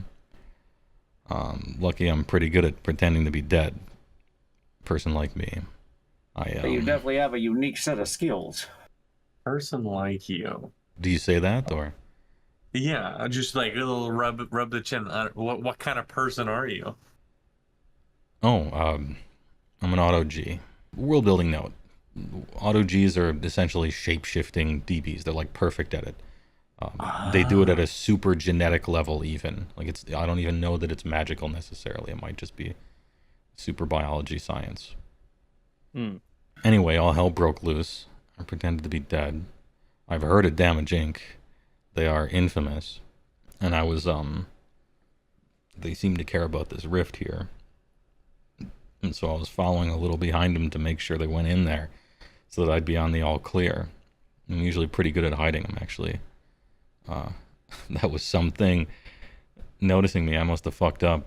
Right when you guys passed me, I breathed a sigh of relief, and I think that's what gave me away. And you guys are pretty good. Well, Anyway, I was about to go back to town and restock. Parenthetical by looting corpses. But then your big ass truck rolled up and I put the cloak on. Hey, I'm a little low on supplies at this exact moment, but I don't know, I got some deals if you're looking to trade. Well, sure, we'd actually be quite interested in such a thing. Are you after him straight up? The whole Part of the deal? idea, yes. Full on. The goal is preferably dead, not alive, but yes, that is what we're doing here. Well, if it means anything to you, I hope. I hope that you choose dead as well. I would say that's a mutually shared feeling. I would say, if you like, while we go, you're welcome to go wait by our truck parked outside. And when we walk back out of here, we'll be happy to trade with you. I'll say we already did pick up a fair amount of stuff from the town, but you're welcome to anything else we didn't pick over in there, of course. It's not going to be long before somebody else finds it and does the same. Oh, for sure. Says, And we "Hey, I tapped the appreciate water that." tower because obviously he can't hear me. Sure. Get him a hot meal, some water. Looks like he's been out here for a while. Absolutely. If you want to stop by the truck, tell Montgomery that we sent you in to get you a meal. I'll radio back, assuming the radio works this close to the rift, and tell him to have something cooked up for you, get you some fresh water, that kind of thing. And hopefully by the time you're done with your meal, we're done with this operation. How's that sound? Well, that sounds mighty kind. I appreciate it. I assume, by the way, by OOC very quickly. Yeah. I assume, like, an Auto G is just a regular DB. I assume this guy is not radiating an aura of supernatural evil. No, he's not. If I might forget at some point that you're Yeah. always I detecting don't expect that, you to remember every ability of every character, so that's why I ask you. Yeah. But he is not radiating supernatural evil, no. Good to hear. Okay, continuing. Hopefully this doesn't take us too long, but I think that we'd be more than happy to discuss some trading. He moves to leave and then, like, thinks about it Anything we again. should know about the three of them before we go any further? Anything you saw you feel would be important to impart to us? I'm not much of a fighter tactically. They're fucking insane, dude. He breaks a little bit of his demeanor, but I don't know, you look pretty good too. I don't know, go all out. Well, shit, he says. Tell you what, I appreciate you being more like whatever you guys are like and less what Damage Inc. are like. So I'm gonna offer you this. And he reaches into his pack and pulls out a Lucky Rabbit's Foot. Little Lucky Rabbit's Foot keychain. And he hands it to whichever one. And role-playing speak, he tells you that this gives you +1 to initiative if you're wearing it. Oh, very nice. Ooh. Shit. My buddy makes them. They really work. But they aren't that strong, he says, as he turns to leave. After all, it didn't work for the rabbit. Excellent point. Orpheus, would you like this magic thing? Yeah. I certainly would like this magic thing. This is a magic thing. Sometimes you gotta identify stuff like this, but you were told this, and that's what it is at that moment by the creator or friends of the creator. So,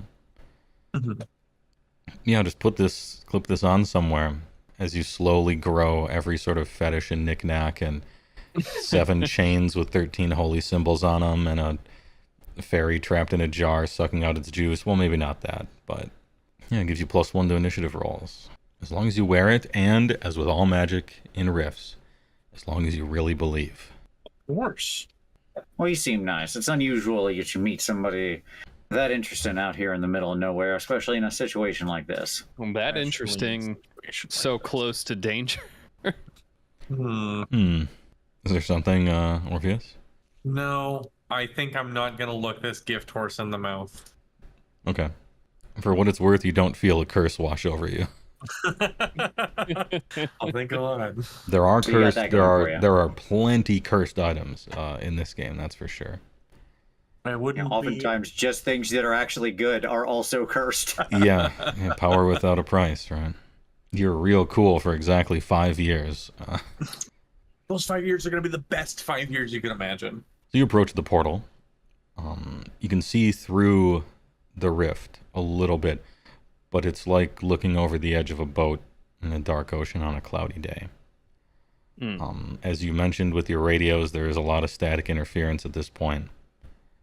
And it feels like when you turn up the bass on like a car stereo to like 70 decibels and you can feel it rattling in your rib cage. That's kind of the feeling of walking towards this thing.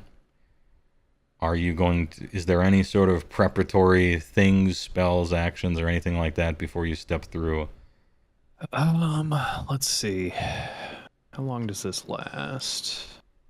You know, just to be safe, I'm gonna pull up my Psy shield Sure. before we step through, and I've got it kind of like kite shield style. I've got my rifle, you know, held in my trigger in my right hand, and then it's kind of covering the left arm. I am going to spend some time and harvest 80 PPE from the ley line we are in.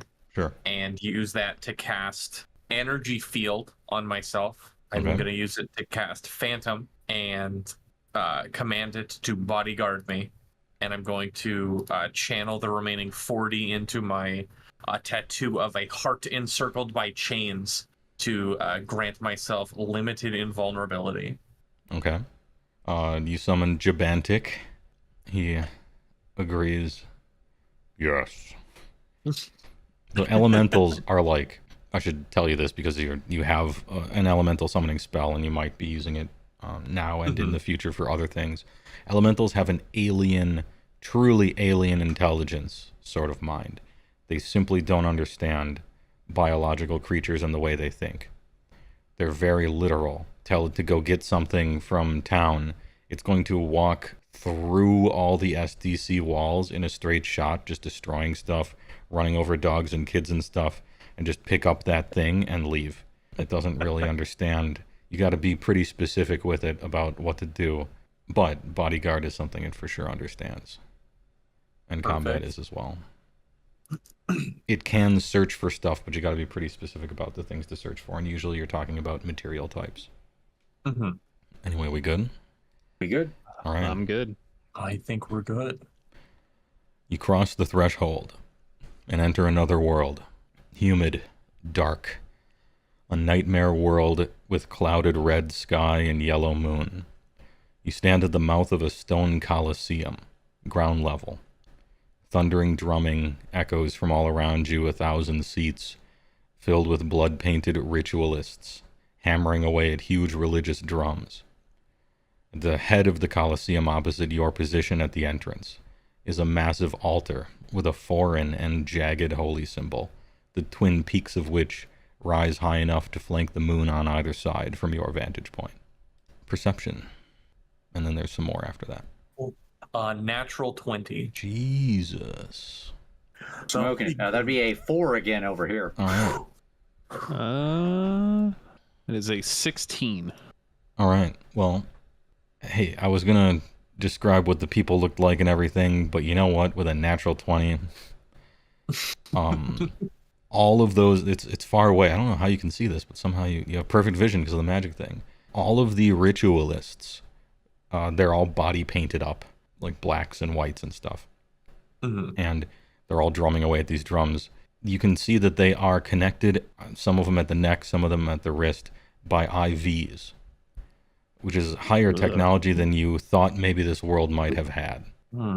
And then I'll continue with it as you get the rest of the perception stuff. A thick, 8-stepped pyramid stands at the center of the arena, ringed by mutilated and dismembered combatants in piecemeal but ornate armor.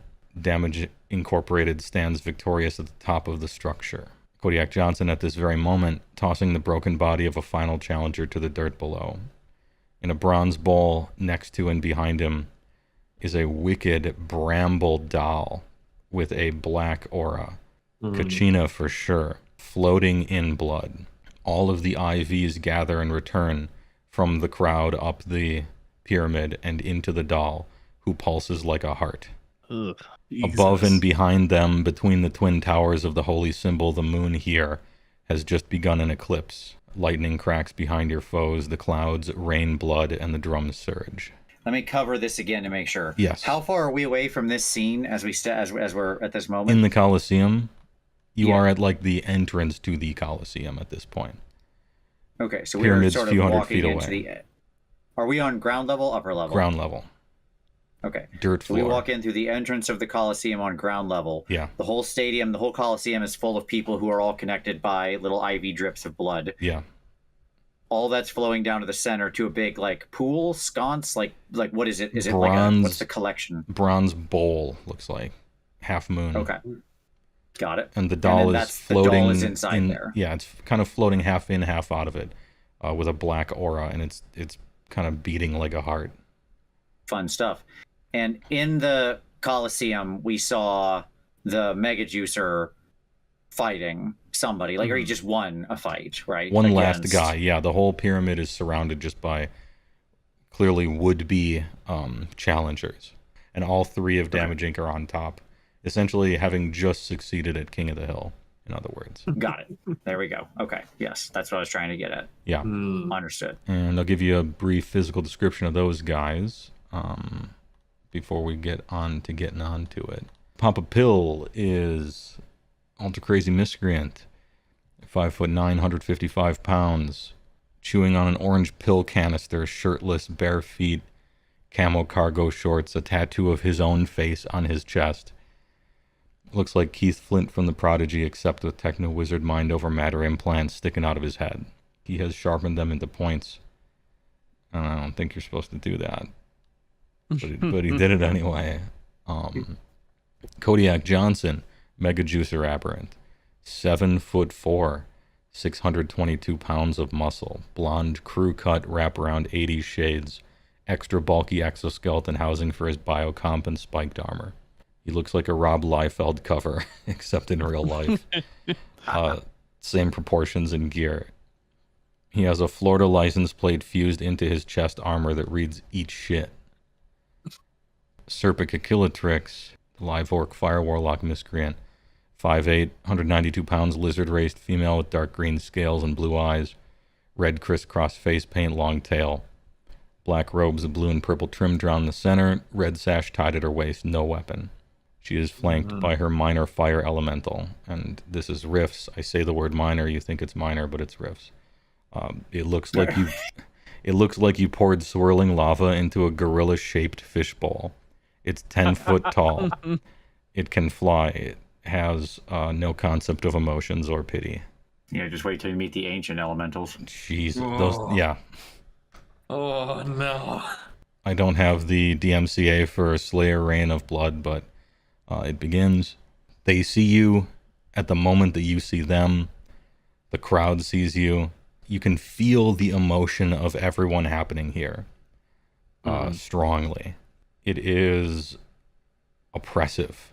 Yeah, let's go. It's still happening. We thought it was over. A pink sai sword, Mambele, materializes in Papa Pill's hand. Serpica's magma elemental rises up from the ground to shield her, and Kodiak Johnson unsheaths and pulls the ripcord on an MD combat chainsaw. The old juicer combat weapon. You gotta love it. He whips it to the side, extending a 6-foot pole with the saw at the end. Does some Guandao shit, spinning it 1.5 times, trailing exhaust to come the rest across his shoulders. He bellows down at you with some Duke Nukem-ass line. Roll initiative. Oof. I believe a new challenger has entered the ring. D20, yeah. Come get some. Hang on. One of these people is a spellcaster, right? One of these people Yes. is a spellcaster for sure. Glad to hear it. That makes me faster. Yeah. A 16 with all bonuses accounted for. I got an 26 for me. 8. I got an 8 total. All right. Putting that +1 to work. I get +2 because my funny eyes also give me +1 initiative. Big. Really putting the bonuses to work. Huge. All right. And finally, ooh, a 5. Oh, looks like I'm the good kind of GM. I roll low for the NPCs. Just how people like it. Oh, thank you. 1,000 blessings. All right, the initiative order is 26 Vince, 18 Papa Pill, 16 Joops, 12 Kodiak Johnson, 8 Serpica, 8 also CJ. Vince, you have the pick of the litter. What is our current distance from the enemies, as it were, at this moment? 300. 300. Okay. I always work in feet. I never work in meters and yards and stuff, so that's just like a... Yeah, that's fine. Okay, 300 feet is a long number of feet. Yes, it's a huge coliseum. Let's see. One of these guys has a sai sword, and one of these guys has a chainsaw, and the other one is a spellcaster who wants to put lava around us. So, Yeah. Okay. My immediate action, we'll call it 60 feet around the coliseum. Like, I'm moving around. Yeah, You we're understand what I'm saying? Not flanking. directly We're toward. spreading, yeah. Correct. I want to Because make we it were, harder for her. and I consider that a good judgment, because we were shown the exact repercussions of forming up ranks, like this, Yeah, how the correct. CS fought them. That's right. Don't be in a small area. Okay. Then let's see if we can make something very funny happen. The elemental, is it like, how is it interposing itself? Does it look like it's going to literally be able to take hits for her? Yes, so there's a bodyguard thing you can do, which what it does is it gives her partial cover, and anything that doesn't hit her hits it just straight up. Does it become like a rollover, like an AR, or is it just like if I hit her, it automatically hits him? Since it's partial cover, to be able to hit her, you need to make a called shot. And if you succeed, it just hits her. Got it. And if you don't, Yes, it hits okay. him and takes hit off of his stuff. I will use 2 of my actions to make a called shot. All right. Yeah, we're going on her then. All right. So it's between you and Serpica. The next down the line was Papa Pill. And so who does Papa Pill want to fight? Who does he want to pair off with? He'll just do something fucking goofy. All right. He's got his Sai Sword Mambele throwing axe thing.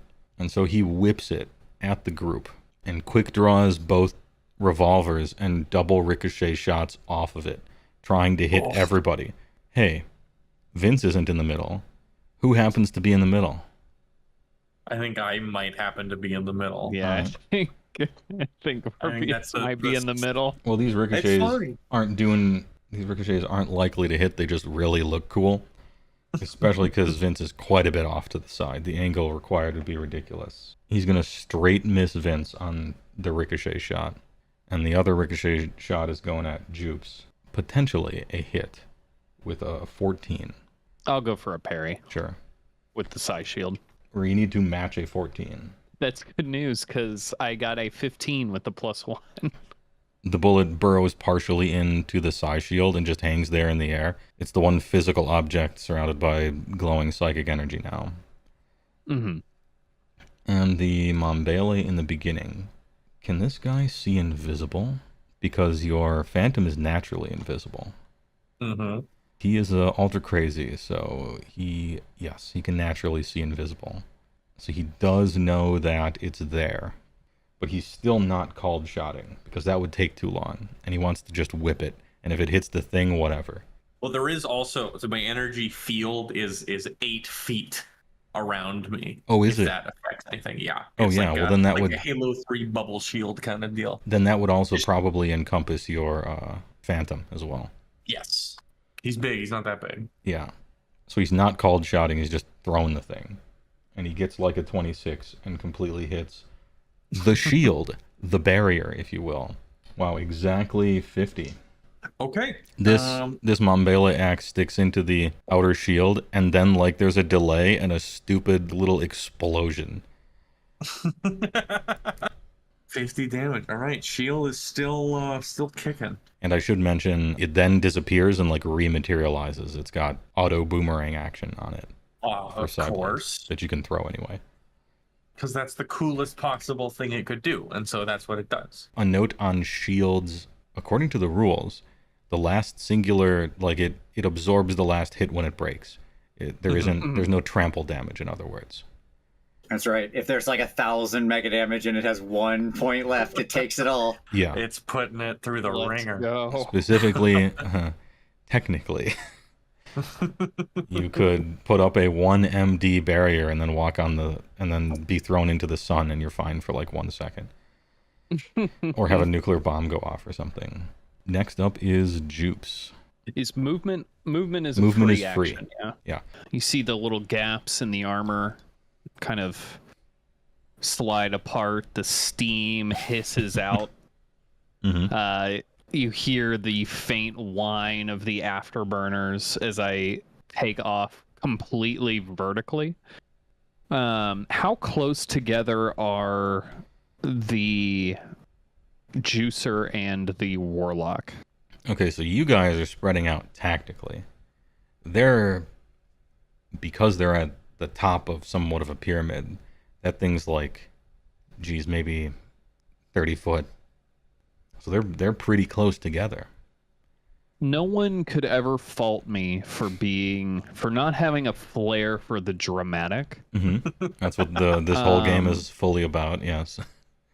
So you see the panels on the top jets of the power armor slide open, and vertically a volley of mini missiles fires out. They shoot up into the air and then split like an anime. Mm-hmm. And I'm firing a volley of plasma mini missiles at the top of the pyramid. All right, are these dumb, guided, or smart? I believe these are dumb. I Okay. don't think I started with like guided. True, yeah. All right, and what's the volley amount? The volley is 4. All right. With all bonuses accounted for, that is a 19. All right. We're going to go for some auto dodges here. Ooh, natural 1 on Pop a Pill for the auto dodge. SMH. That one's not going to work out. How is Pop a Pill dual wielding pistols and using a Psy-Sword Mambele? Well, he has juggling. And he's an ultra crazy. So he's making it work. Auto dodge on the Mega Juicer gets a 16. Pretty good, but not good enough. Serpica doesn't do anything. She allows her fire elemental to take the brunt. Explosions do technically no damage to fire elemental. But hey, roll me some damage for the Mega Juicer and the Ultra Crazy. I don't. Why is this not on the? Each one's a spec D6 sheet? times 10, or yeah, each one's a D6 times 10, if I recall correctly, for plasma. D6 times 10. Yeah. Okay. And there's 4 of them. Oh, and the reason they were able to dodge is there's a rule about you can't dodge volleys of 4, but it's talking about guided and smart, not dumb. Yeah. Okay. So that is 130 MDC. Huge, kind of glowing phosphorus style melty explosions, just covering everything, blowing out 2 big corner chunks at the top of the pyramid. Shit's flying everywhere. For a brief moment, no rain in there, and then it all starts again. It's a fucking cutscene. Yeah. The Ultra Crazy and the Mega Juicer are staggered by this, but I'm not using the optional knockdown rules. Sure. Otherwise, literally every shot would just knock each other down back and forth for an entire combat. It would get kind of silly. Right. We'd all be laying down the entire fight. For some reason, they don't think you're going to do as much damage as you do. I don't know. It's weird. On those tables, Kodiak gets to go, and he's going to be. Damn, he wanted to fight Joops actually, because Joops is the biggest one, and he wanted to fight the biggest one. I have a feeling that this Ultra Crazy is highly dangerous from a range, and I don't like that. I think it's fine. How fast can this dude a run. He has a speed of 90. He can run 65 miles an hour. Oh, no. Is that all? Is that all? On the fucking in the fast lane of the highway. He's like in the passing lane. He builds his own highway to go faster on before traffic clears. Yeah. So he can move 170 feet in an action. Oh. So this guy leaps off of the pyramid, and blood and mud and just like dust explode behind it, just beelining it straight towards the center of the party. He's over halfway there in like the blink of an eye. Like one of those Dragon Ball takeoffs where they like crouch and the ground cracks. Oh, I hope I'm not that ground. On his way in, he one-hands the JA-12 and just makes a pot shot at CJ. 60. Okay, that pops the bubble. And the rest of it is no trample damage. However, I will note that I will not be perfectly aligning 100% always to the no trample thing. It does create some silly situations. Yeah. Anyway, quick draws out an entire ass rifle, blasts through your shield, quick holsters it back on a mag strip across his back as he's one hand spinning this stupid ass pole saw from Russia. Kind of gets a little bit of a baseball thing going for it. And my lady is casting a spell. Typical. Disgusting. Can't trust him. She casts a 1-action magic spell. Okay. And her scales, which were formerly dark green, shine bright yellow and sort of sizzle with heat. And her elemental fires off. A fire blast. Looks like it has a 400-foot range, so we're in. I will attempt to dodge. 28. Easily, in fact, very smoothly, almost lazily dodging out of the way. It hits the Coliseum wall behind you and makes a really cool backlit explosion for you to pose in front of briefly. Excellent. How far away is Kodiak from me? He was 300 feet away. Now he is 130 feet away. After one breath. Oh, Jesus. He's gunning it. Oh my god. I see what's going on. I see how the duels have been initiated. Mm-hmm. My bubble's been burst by a laser blast. And so I will, behind my safety of my phantom companion, I will begin waving my hands and channeling my potential psychic energy into a petrification spell, which will take 2 actions. Now we're moving along to Vince. The called shot goes off. Go ahead and roll it. 25. Elemental is going to try to get down, Mr. President, jump in front of it. Yes. Because that will for sure hit her. Fails to dodge, and she is hit. Main body. Okay. Cool. This is a fun gun. Because it's not a damage gun. This is a very different gun. What a terrifying series of phrases. Oh, is this the funny gun? Mm-hmm. This gun breaks your brain.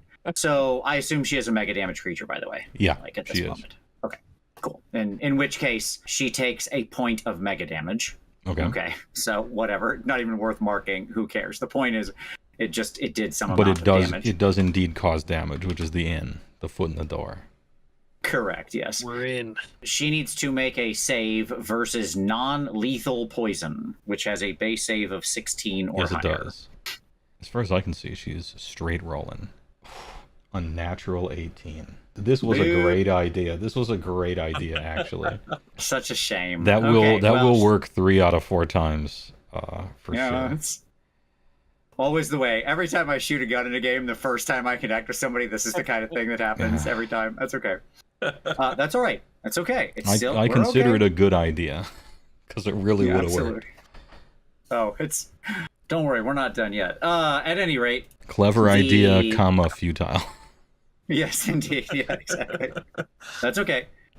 Even though she saved, okay, so because she saved, she is -5 to strike, parry, and dodge.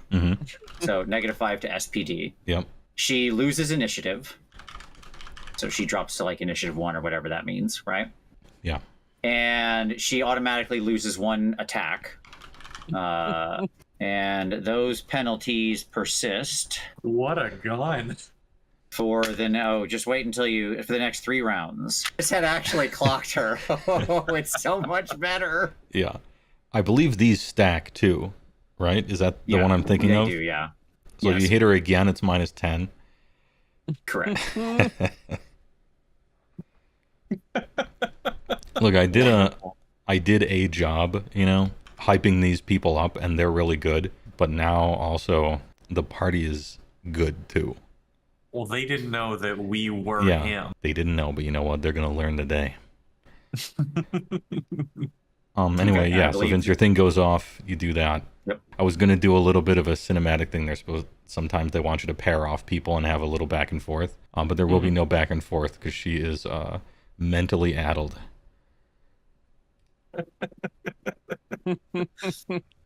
You hate to see it. Don't read too much into that.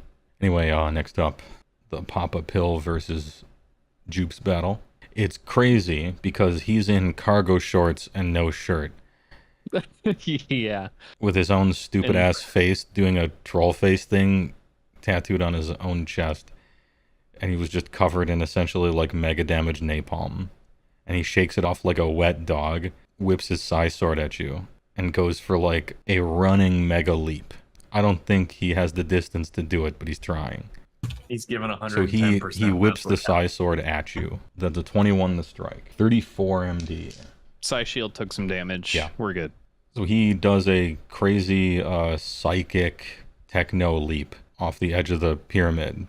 And his Mambele that bounced off of your shield, he in midair takes a step for a second jump off of it as it comes back to him. And so we're pausing there. And oh, look, it's your turn. Oh, fancy that. Mm. Well, seeing as he's a big dumb idiot target in the middle of the air, Yeah. I'm gonna take aim and blast at him with the Dragon Stopper particle beam. Sure. For reference, in slow motion, his tongue is lolling out of his mouth like a dog with its head out the window. And I'm not called shotting, but I want to aim for his stupid face tattoo on his chest. Okay. Yeah, that's main body, so we're good there. That is a 22 with All right. bonuses. He's going to, in midair, do like a ballerina, kind of move his arms in for some centrifugal and try to like spin auto dodge away from this thing. He's gonna pirouette. He's gonna pirouette away. Hey, he pretty good, but it doesn't beat a 21. And it especially doesn't beat a 21 now that you're in close range with a hefty dodge penalty. And so you got him. 33. Not all you MD freaks. Taking 166 so far. Oh my god. Kodiak, continues his absolute train, just running straight towards CJ. Like His lips are just a straight line. Oh, jeez. Yeah, he looks like a fucking Gears of War character. His arms are just pumping. And he does a giant leap into the air and goes for a two-handed overhand at the very bottom end of the pole. The pole's like bending with him swinging it straight down at you. This is a leaping power attack. Jesus.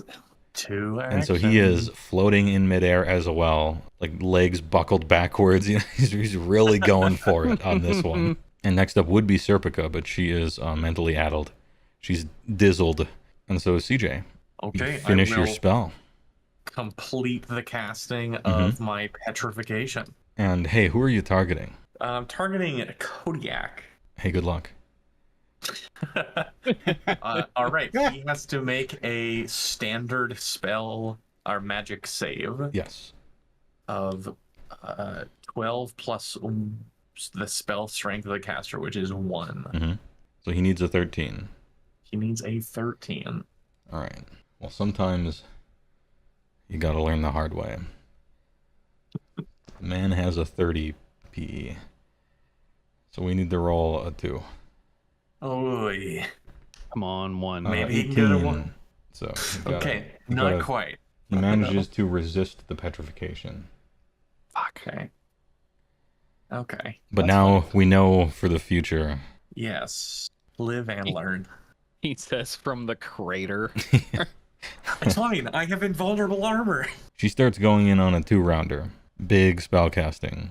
And her minor elemental is going to save its actions for defensive. The ease at which Farzen dodged its flame blast, she's just like, we gotta circle the wagons. To me, my servant, you know, some shit like that. Me. Okay. Yeah, sorry, I am referencing a rule real quick. I No was problem. hoping to have it referenced by the time it came to me. I apologize. Well, her spell would have happened and it would have wasted more time, but she went for the big double. The fun of Rifts is always in checking rules. Everybody knows that. Yeah. Oh, yeah. This is said without most irony, actually. It's fun. It's fun to look up all the stuff. Oh, I'll give you guys a little something in that case while we wait. All right, Serpica's really digging deep. Does that wizard thing where you kind of clutch both hands way down and lifting them up, you know, and there is just the faintest rectangular outline along the ground. Yeah, she's going for the big lava thing. All right, great. Correct me if I'm wrong, but the lunatic, crazy, and the mega juicer have both closed in on my companions. Is that correct? They have left her alone on the temple. Mm-hmm. Fantastic. That is what we were looking for. Okay. Wonderful. So I will move 175 feet towards her. Okay. Jesus. Like, what is it? Like trains in the night? You and the mega juicer just... Exactly. We're going to call shot on her again. That's Okay. fine.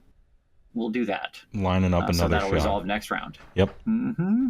All right, Papa continues his pirouette, something like a 720 into a combat attack. Gets a 20 not natural. Yeah, I'll try to parry. No minuses to this, it's melee, so... 18. Oh, not quite. Not quite. But it does hit the shield. 39 to the psi shield. Okay. It's not Scrapes awful. off, slashes a trail along it. On its path across your psi shield, it knocks the bullet loose. And it moves past your cheek in a real cool way, and then he is like kind of starting to fall down through the air. What's your immediate response? My immediate response, so I imagine like slow motion, he's legs behind him, arm outstretched with the weapon, hits the psi shield, starts to fall. I immediately full power to the afterburners on the jets, dive bomb him with a heavy attack from the buzzsaw. Sure. This will be a strike roll. Close, but he does not parry it, and he is hit by the angle grinder that opened the Opened the safe. not 15 minutes ago. 20. All right. That will happen later, but it is in the process of happening, and he takes the damage from the weapon for sure. I wondered how long both of you would manage to stay in the air at the same time with him just kind of wiggling around, double jumping and shit. I want him out of my airspace. Kodiak Johnson comes down with an overhand power strike. After having leapt into the air and resisting the magical energies of the petrification. Very luckily for you, he can't see the invisible. Ooh. And so this is probably going to hit the elemental instead. Oh, it's really going to hit the elemental. Oh, Hey, I hope you didn't give it a name, because it doesn't matter anymore. He got a natural 20, which is a critical hit, which does double damage. And he's doing a power attack, which does double damage. Oh. When you double a double in this game, it becomes a triple. Mm-hmm. Your Phantom is about to take some damage here, okay? Okay. 168. Okay, so that's... Okay, so there is no longer a... there's no longer a Phantom. Oh no. The Phantom is simply bisected like Grove in Vampire Hunter D. This dude lands in the ground and a weird cylindrical crater just forms around both of you and chunks slightly into the ground like a core sample. And then there's an explosion. And that Phantom is gone. He's gone. And the Mega Juicer is like kind of just feeling it. He's feeling. He's like, he like sees what happened with the phantom thing, and he's like pointing at you like, oh, you next time. Oh man, it's gonna be so good. This guy's a psycho. Yeah, I tried to impress upon you that this was a mercenary squad of fucking psychos. I'm going to tighten my tie and do a big gulp. You can take an action too. I would like to take an action. In fact, that action will be to cast Time Slip. Ooh, everything freezes. The world becomes black and white. Zhao will rule though. The mage can move forward 7 seconds while all around him are caught in the past. Away from the Mega Juicer. It won't save me, but it'll feel nice. Mm-hmm. And then I will, once I get that distance away, I'm going to cast Phantom again with that my action. Okay. We're on Serpica, and she finishes casting her spell. 40 by 240 or something like that. I think, so we have Joops is in the air. Farzen has flanked wide. CJ has time slipped and repositioned away.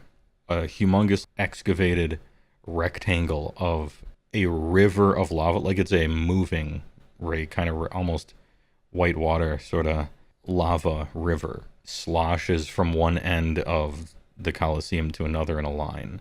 And the only person it hits is Kodiak Johnson, because everybody else either stopped time to move away, is flying, or pre-moved. Nailed it. On time, Let's every time. go. When you can control time, you're on time. Hey, you know what the saving throw is for this? I hope it's For magic? For River of Lava? uh If you guess no save, you are right. No, yeah, there you go. no save a river time. Good choice. Kodiak? Does this Mega Juicer have like half damage from fire? So I don't think so. I think he's just a big fucking boy. Yeah, he's just huge. Man takes 2d6 times 10 MD. Get fucked, idiot. He takes 100 MD. Ooh. Jesus. Ranked military units, that is a very destructive spell. Yeah, it's the CS killer, that's for sure. It's such a battlefield spell. So good against vehicles too. Yep. All right, he is caught. I don't know. The goggles do nothing. Actually, it's like the fucking thing from The Simpsons. He is splashing around like T-1000 in the molten metal end. Lights on fire, lights on SDC fire, lights on MD fire. Gritting his teeth, parts of his face are kind of coming off. This guy is essentially wading through a river of lava, and he's not dead. Jesus. He's like, it's a good thing juicers can't feel pain, because he'd be getting some of the real spicy like at this moment. Hey, Vince, it's your turn. Hey, pop. Yeah. That will be a 20. Not like a natural 20, just like total. Yeah, Is this the is the called shot. Yes, correct. Elemental gets Elemental gets a nat 1 to jump in front of the president. Not extra failure, it just looks embarrassing. Second verse, same as the first, but baby. So 1 damage. And let's see that save. All right. Non-lethal poison, straight rolling. Correct. Straight rolling. 11. Okay, Save. that's what we wanted to hear. Exactly what happens here. So, does she count as an augmented opponent? Like, is she a juicer or crazy? No. She is -10 to any action she takes. She has no initiatives. Her attacks and actions per melee are reduced to 1. Any skill she attempts is at -80%. Her speed is reduced by 95%, and she suffers from repeated painful seizures for the next... All of this persists for the next 5 minutes. Oh, is that all? That's all. I'm going to do Jesus. seizures parenthetical That's it. painful. Yeah. They cause damage if you're like if you can take normal damage, Yeah. but she can't. So You'll love to hate to see it. Yeah. So, you shoot her for the first time, and she manages to, finish the spell and do all this stuff. At the second time, though, she peeks out to do the lava thing, realizes at the last minute that time had changed, and that guy moved over there, and this guy moved over here, and then she is hit, and then there are no thoughts at all. Her she goes psyche, clear. her psyche is a broken mirror No of brain. pain and Ooh. anguish, and she essentially collapsed in a heap on top of the pyramid, just sort of wiggling around a little bit. She can technically do one thing next melee round, maybe, but she's at a total at this Correct, yes. moment of negative 15 on strike, Yes. parry, dodge. Basically auto fails automatically goes every last. skill. Automatically goes Yeah. last at initiative phase 1. Can't move. Well, 5% normal speed. For all intents and purposes, this opponent is defeated. Hey, all right. Damn. Just like that. Well, that's what effective combat looks like. Well, that's what would have I see. happened if man failed his save, but unfortunately you chose the one guy with plus a million to magic saves instead of the two people that didn't. But Ah, unlucky. Never lucky. say This is Louis. fine. New game, rabbit. new world, new system. We'll get used to it. Papa Pill is being like Superman thrusted almost towards the ground at this moment.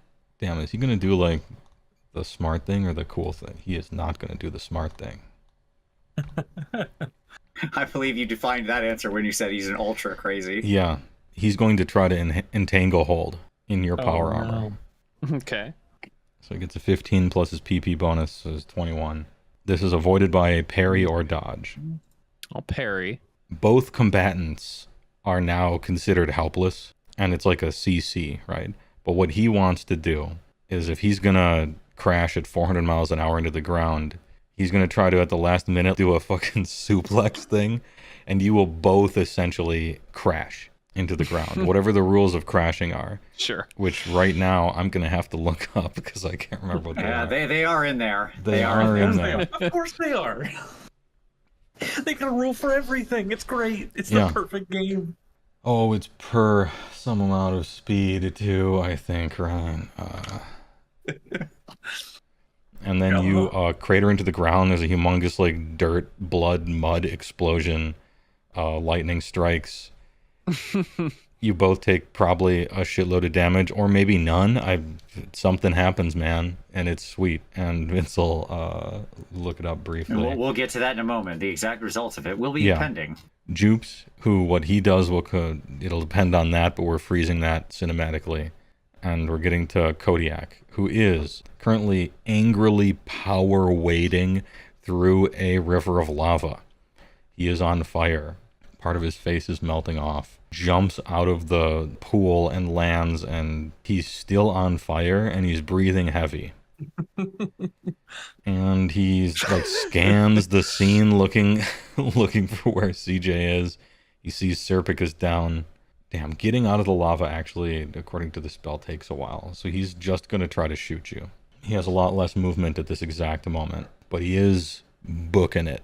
Oh, jeez. Perhaps somehow angrier. Somehow. Oh no, he rolls in that one.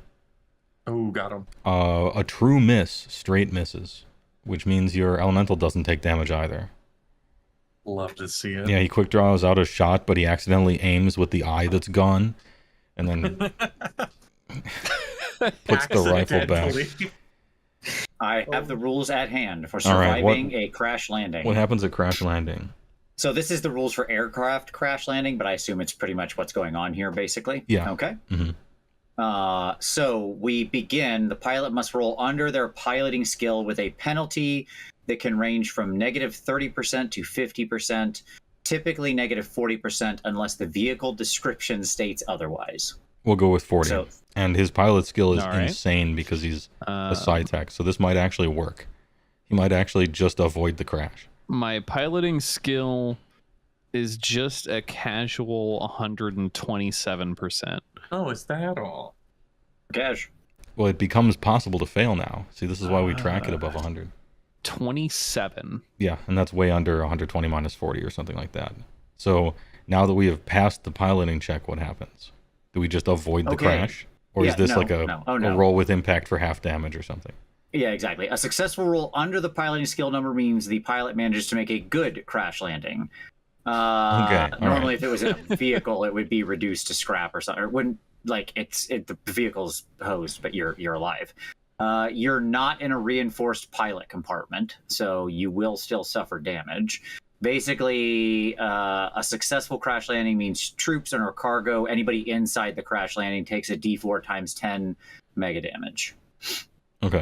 Those inside, yeah, that's right. That's what happens. How fast? If you're using the rules for being damaged inside your armor, then you can actually take damage. You know what I mean? The optional rules for getting jostled in your armor, that can also happen. Yeah, when I use stuff like that, it just does the damage to the person. Like if they're SDC, they take SDC. If they're MD, they take MD. That kind of thing. Yeah, it has a different amount of damage it does in that case, but in this case, it's just D410 to the participants. Okay. Yeah. If the other guy didn't and counts as taking the brunt of this, like if his pilot check meant 7 managed to like turn him or something, I'll let you count this, but I'll give you the rules for an unsuccessful crash landing. Means you just basically smash into the ground. And that's 3d4 times 10 plus 30 mega damage. So I'll leave it to you if you want him to take the other guy to take the enhanced damage or not, or if they both just take the same. Whatever Right. you want to do. I use the jostle around thing. We're gonna do a pilot check on the other guy. Joops, are you MD or SD? As a normal man, as a person. As a I believe I'm SD. All right. You're gonna take 40 SDC. Holy shit. Uh-huh. And what was the big crash? 3d4 times 10 plus 30. So 80 plus 30. Oh. Oh. Okay, so what had happened was you're basically wrestling over control of this, but he's not, like, he's kind of in charge physically, but not really. And you roll a pilot check and super succeed. Crush him into the ground and then crash, and then your whole body like smushes up against the front of the robot thing and take 40 SD, and he gets smashed into the ground and exploded. And there's a humongous just cloud of debris. The vehicle probably takes damage, yes? What did we... Yeah, like in general, if it's an aircraft, the aircraft is just like done for, but the vehicle would take the D4 times 10 or the 3D4 times 10. Yeah. Right. Had you failed the check, Well, I other think the than the official fact that rule I have- is very, very bad. So there is that. Don't crash. Other than the fact that I have 3 SDC left. Yeah. fine. So aside from that, Because then you go into hit points. SDC, it doesn't mean superficial damage generally to a human. That's like bruises and bumps and cuts and stuff, but it's not permanent damage. When you get to HP hit is your points, life that's when your force. bones are breaking. Okay. Well, so I've used all my actions for the round. Okay, then you're Does done. that reset? Okay, yeah, then I'm done. I have 3 actions left, as a matter of fact. all right. So we did pass me to put on hold. Am I like dazed from this, I'm assuming? Oh, okay. I was thinking that the rolling the pilot check and doing that would be probably considered an action Got it. to not super smash. Yeah. Yeah, that makes sense. All right, well, she's down and probably not dodging, and I assume Homeboy, her elemental, like, what does he look like he's doing? Her Like, is he elemental just continues to bodyguard her, as was his last order. as was his last order, yes. Okay, cool. She's not And I dead, so he's not assume- gone, but he's just standing there. Sure. I mean, that's completely logical. I would assume as much. I assume Homie G cannot bodyguard, like, explosions. It would be like a half damage, if anything. Yeah, basically my question is, if I drop a bunch of grenades in that area, He would Okay. take nothing, but she would definitely take something. I mean, I know she's only got 1 action left, but, let's not mess around here. I'll come back and help them if they need some help. Mhm. Let's be simple with this. There you go. Yep. Okay, cool. So we're just going to drop 6 fragmentation grenades in that area. All right. You do. That's- She cannot dodge because she's out of actions, Mhm. and would be at minus 15 to do so. Seems like a reasonable place to start. And Okay. so these just go off, and she just gets hit by them. Yep. Blah, blah. I will give you damage. One moment. I have to get a lot of dice. That would be 72 mega damage to everything in that area. And what type of explosions are these? These are fragmentation, so I assume that's like fire, frag grenades, right? Yeah. Like so it's like some kind of it's like half and fire half. Then shrapnel. it's not like Yeah, plasma. I think they're supposed to be half and half. Yeah, I think that's right. If it was plasma, she would take none, but we'll say it's half and half. How much damage did you say? 72. Is that what I said? I think that's right. Yeah. All right. Yeah. Scales turn from yellow back to green. The burst into flame spell has been canceled. Okay. She that managed to puts me survive at- because she's immune to fire. Papa Pill is planted. All of his limbs are like pointed in goofy ass directions. Right after like Is he a in the Yamcha Zangief pose? ultimate, and he's not really moving. I'm a bit rattled, which is fine. I'm going to take off into the air again. Mhm. I'm going to go about 150 feet up. I'm just going to lay into him with the particle rifle. All right. Wait, who? Papa Pill. Okay. Oh, I I'm wanna gonna call this. finish- I'm gonna I call wanna this finish this. quick thinking idea or action, because he was definitely using the psychic power, feign death, and was gonna pull some bullshit later. Yeah, just hits him. Or, yeah, 16. I'm sorry. He was in a feign death psychic power.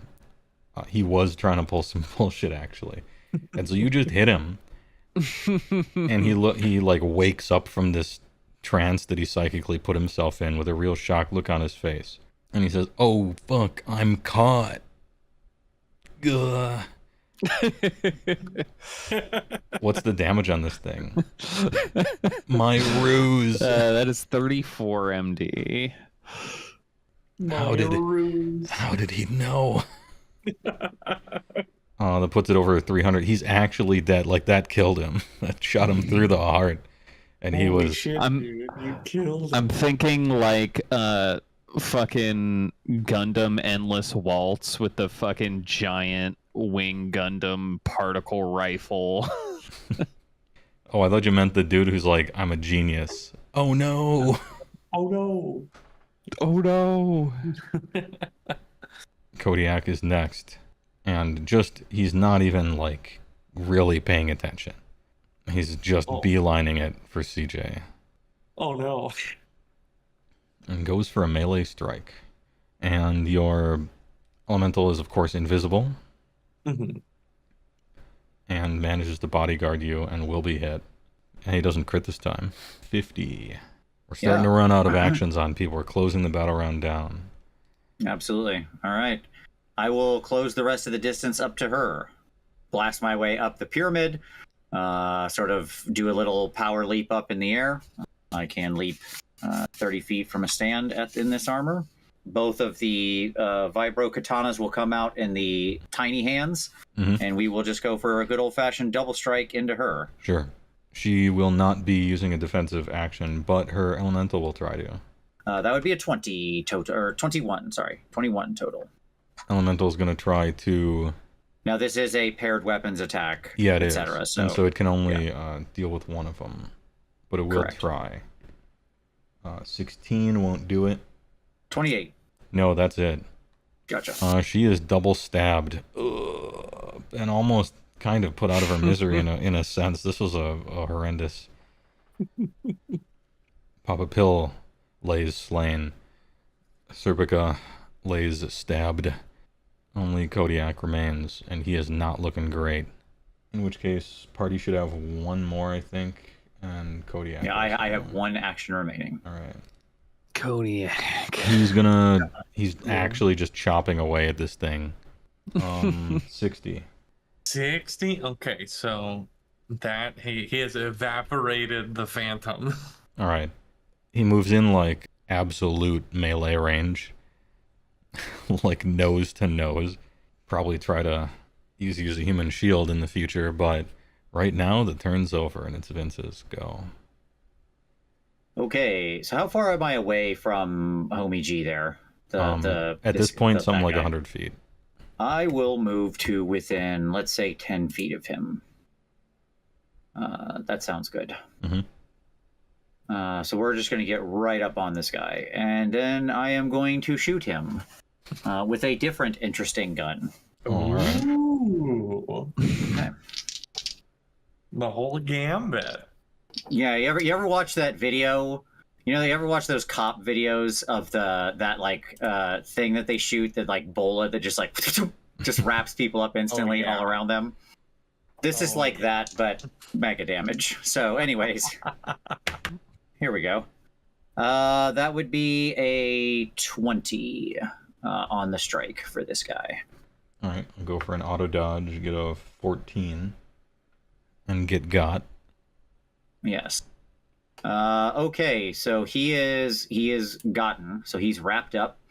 Now he's probably strong enough to break this. Okay, so like you can't bust the MDC bonds, like just Hulk your way out of them, unless you have a supernatural strength of 20, which I'm sure does, because he's a mega juicer, and like I believe their minimum PS in supernatural strength is like 25 or something. Yeah. But He it has, takes an action. Supernatural 37. That sounds about right to me. But until he takes that action to bust those things, okay, he cannot run. He loses initiative, and all combat bonuses he has are reduced by half. So his roll, dodge, parry, and strike are all reduced by half. This is called the setup for the next round, since he will then automatically go last, and then we all jump him. Yes. The set and the spike. This marks the end of the battle round number 1. At the start of battle round 2, the eclipse enters full umbra. It is now essentially pitch black over the arena. Oh boy. The religious drummers, the pyramid, and the huge holy symbol are revealed to have been covered in symbolic glow-in-the-dark arcane sigils and body paint, becoming blurs of movement. And this technically counts as an eclipse, so you get 240 free PPE to draw from per melee round. Ooh. Nothing immediately happens. All right, roll Nev. Okay. And he will be going at initiative 1. Don't have a spellcaster anymore. Darn it. Is there a supernatural evil in the area? Yes. Yeah, excellent. All right. The bonus is back, baby. I mean, you're living in it. This is not a good thing. I figured. All right, cool. I am on a 24. What about Joops? I'm on a 9. 20. Vince, why don't you do the honors? Sure. Okay. Sounds good. How far am I away from the weird doll in the bucket of blood? I believe you were on top of the pyramid last I heard.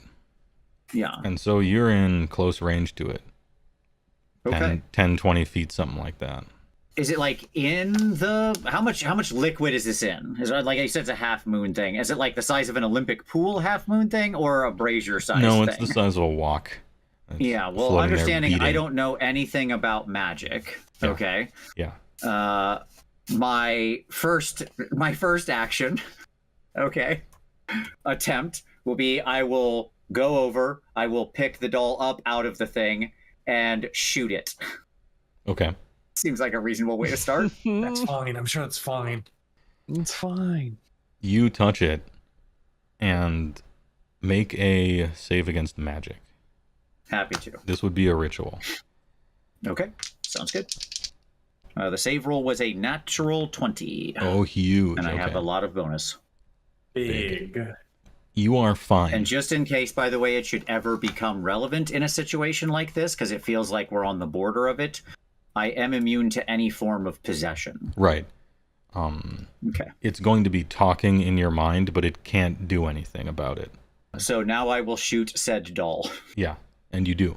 60 mega damage, my friend. Okay. Ooh. You're using Sounds plasma, good. right? I am, yes. That's a plasma gun I just shot. Oh, That's okay. correct. Yeah, I shouldn't add your roll then. Yeah, it does nothing. Hmm. No fire, no Cool. heat. Okay. It says something in your head, rumbling like whispery voice. I like what you've done here, but don't touch me yet. You still have one more to go. Good to know. Okay, cool. I hear, and I my response to that is to shout out, don't kill the mega juicer. Sorry, let me say it in character. Yeah. Let's not kill that mega juicer yet. Let's just leave him alone for a minute. Just try to, just let him be. All right. So I hear what I consider to be a very outrageous request, which is to not kill the mountain of meat that has been haranguing me. Right, But and right now he is bound. right now And he's bound. you can see that Farzen is at least holding something on top of the pyramid. Wait, you have super eagle vision because of the spell. I have super sight. Yeah. Perfect vision. So he is holding this. Ooh. Neat. If I'm able to see it with my perfect sight, can I? There's clearly something going on. Can I attempt a perhaps lore magic check? You don't say. Yeah, this is like a detection skill basically. So yeah, just roll it, and it's like a free thing. Okay. 40 out of 67. Sure. This is a Kachina doll. Some of them are good, some of them are not good. They're typically possessed by some supernatural element. Some of them are supernatural evil, some of them are good. Perhaps an alien intelligence for different ones. If you were looking for a Kachina doll from your mission, this one is probably the one that they were talking about. And not the one with the and not the clocks. VTuber Henya doll for a child. Well, we should hang on to both just in case. Okay. My comrade, who I trust with my life, Yes. has told me not to kill this guy. And so I will choose to not. And instead, I'm going to cast a Carpet of Adhesion on... So he's been bola'd. Is he laying down? No, he's standing straight up.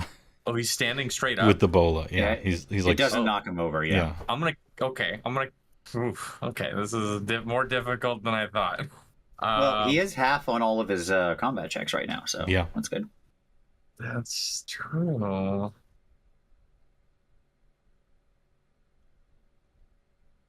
Well, I guess if he blasts, he blasts, but I'm going to cast Carpet of Adhesion on the ground around him. Sure, it works. He's standing on. Technically, there's a save, but it doesn't matter. I'm going to move towards Farzen. Next is you. Okay. Is speaking an action, or is that a kind of like a basically free unless it's like too much? Okay. If it wants us to kill him, and we've got the doll, can we retreat? Sure. Right now, it's kind of connected to like a million IVs and stuff. You can like tear them out. I don't know if that's gonna kill these people, but I don't know that we necessarily care about that shit. Is there any like hold action in Rifts? No. No. There just aren't any rules like that. Yeah, the whole like wait for a condition. If you just wait, then you just lose stuff. Yeah, I'm gonna remain in the air and kind of get closer to where the other two are, but still kind of have myself in between Kodiak and the party. But I'm not gonna open fire on him. What do I need to do to break out of this now? Okay, so for my thing, for the bullets, it's just an action. He spends an action, he's strong enough, he can just snap the bands. Bop, he's out. Carpet of Adhesion is legendarily one of the most... It's like one of the so quintessential rift spells where if you pass the save, you're still screwed. Yeah, it goes from like 2d6 rounds to 10 or to 2.5 like minutes 10 or something minutes or per something, level. Yeah. So I didn't even roll, and I it. pretended he just passed to save time, and he's stuck there for as long as it matters. And But yeah, it's just an action for him to bust out of the bands. Yeah. So he's going to do that after, because that takes his action, so he's like done, right? The next up in initiative would be Vince. However, a thing happens at this exact moment. Sure. Remember that eclipse? Mm-hmm. I heard of it. It counts as a minor planetary alignment now, and so you're up to 440 PPE to freely draw from if you wish. Oh my. And just a twinkling blue star appears in the sky. All right, you guys have resisted a meaningful temptation, as per role-playing 150. It would have been so easy just to kill this guy and do what the doll wanted. Yo, fuck that doll. Oh, you got some spirit in ya. You hear now to everyone, and not just Farzen. Okay, still holding the doll. Yeah. So I will say over the radio to both of them, because I assume Orpheus, you're still wearing a radio. so we can Yes. all talk. Mhm. So do we feel like I should cut this thing loose, or it's still connected? I can't shoot it with any of my guns, so am I cut it? Could I try a lore? I'm assuming magic, but Oh, a yeah. lore of some sort to see. I'm worried if we cut it without kind of neutralizing the problem. It's still hooked up to a bunch of people, and Yeah, it is. if it kills them, like I don't think we're bad enough dudes to just kill 100 people. It is I don't feel like 999, but Okay. fair enough. Orpheus doesn't want to kill 999 people if they don't have to be killed to stop some evil doll. Yeah. So I will. I think this is a quick thinking idea, Oh, okay. because you're going to find out something that you really wanted to find out with this roll. Well, I got a 33 out of 67. Okay. So as the dimensional shifter wizard, Mm-hmm. you kind of think about what this whole place is. It's a giant coliseum, big old holy symbol, literally a ritual connected. Everybody all is connected into this thing. There's a rift open right behind you. You kind of look at all of the different IVs and everything. They all go from the Kachina doll to all the people, but then also they string from one person to another, right? Mm-hmm. And they all, now that you've turned around and looked, they all go to the rift. Oh. So if you cut it, it's possible the rift might close. That's not great. Well, maybe It's it's not- great, maybe it's not. Give me a lore dimensions. 14 out of 77. If the source of power for rift is closed, how long do you have to run through it, you know? Mhm. Is essentially like your obvious next thought. Yeah. Game wise, instantly. Cinematic wise,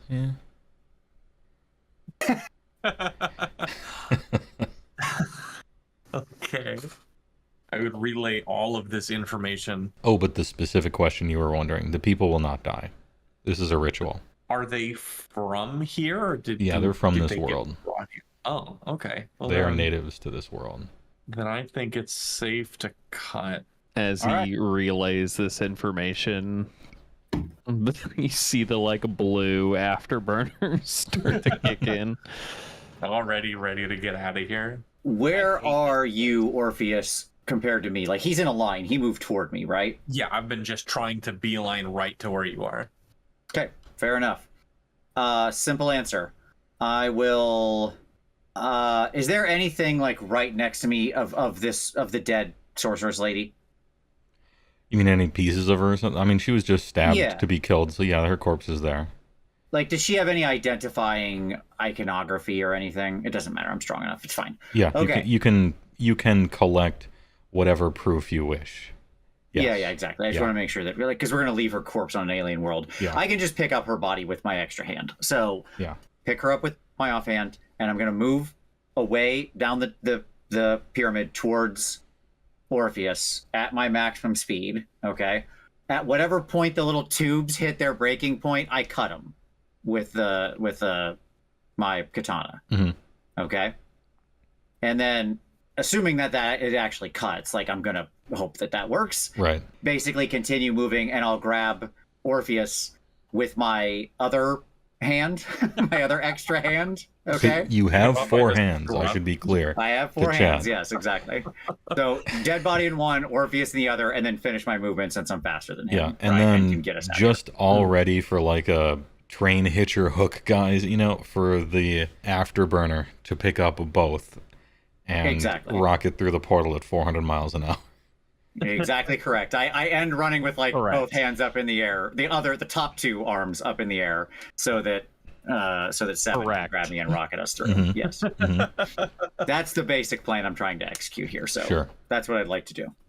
So that blue star that's in the sky is getting closer and closer. Blue star is in the center of the umbra of the eclipse of the, you know, everything's lining up, right? and the heart beats one final time before all 999 arteries are severed. And they do, and there's just SDC IVs, normal, just cut straight. The portal snaps with an extremely loud echoing pop, and the rift energy begins to close from each edge down to the center, and we enter a little cinematic moment. The afterburners kick in, maximum speed attained, pick him up along the way, right past the juicer guy, you know, straight past him. Hate to be that guy. Your entire view screen is just covered because it has been raining blood this whole time from the clouds, and you manage to make it perfectly through the rift at the last moment before the rift closes forever. Slide and screech, you know, along the ground with little pylons and stuff from your feet, creating like a 30-foot long trail, 2 feet digging ruts in the ground, and there's a little pause for a moment, and then those start on fire. Yeah. And then at that last moment, all of the like pent up steam and everything comes out of the robot suit, and we're out. Oh. You screech to a halt outside of the rift, victorious. And you're just about to say or do whatever the first thing you were about to say or do is. That blue star in the sky. Apparently you were seeing that through the veil between worlds. It was in both places. Oh. There's a violent magical explosion as a satellite crashes into basically right on top of you in the walls of the canyon. It crumples in half as it hits part of the desert ground on the wall of the thing. Sheer black and white, blinding, explosive light. A nuclear explosion. You are showered by collapsing magical rift energy mixed with TW nuclear X-rays from the blast. Everything goes white for a moment. And then you wake up nauseous, which is probably a bad sign considering the radiation. Yeah. A mile in every direction is just pulverized. The sands of the desert have melted into irradiated glass. This was a true nuclear explosion. A sharp circle forms a ring around you and the satellite, where the glass begins but the eye of the tornado, so to speak, is normal. There are 2 dolls before you on the ground. The other one wasn't here, but it is here now. It is the Henya doll, and it has lost all pigment. It's pure white. And the Blood Kachina doll, which you did get and you might not have gotten, is here as well, and it is pure black, as if covered in soot.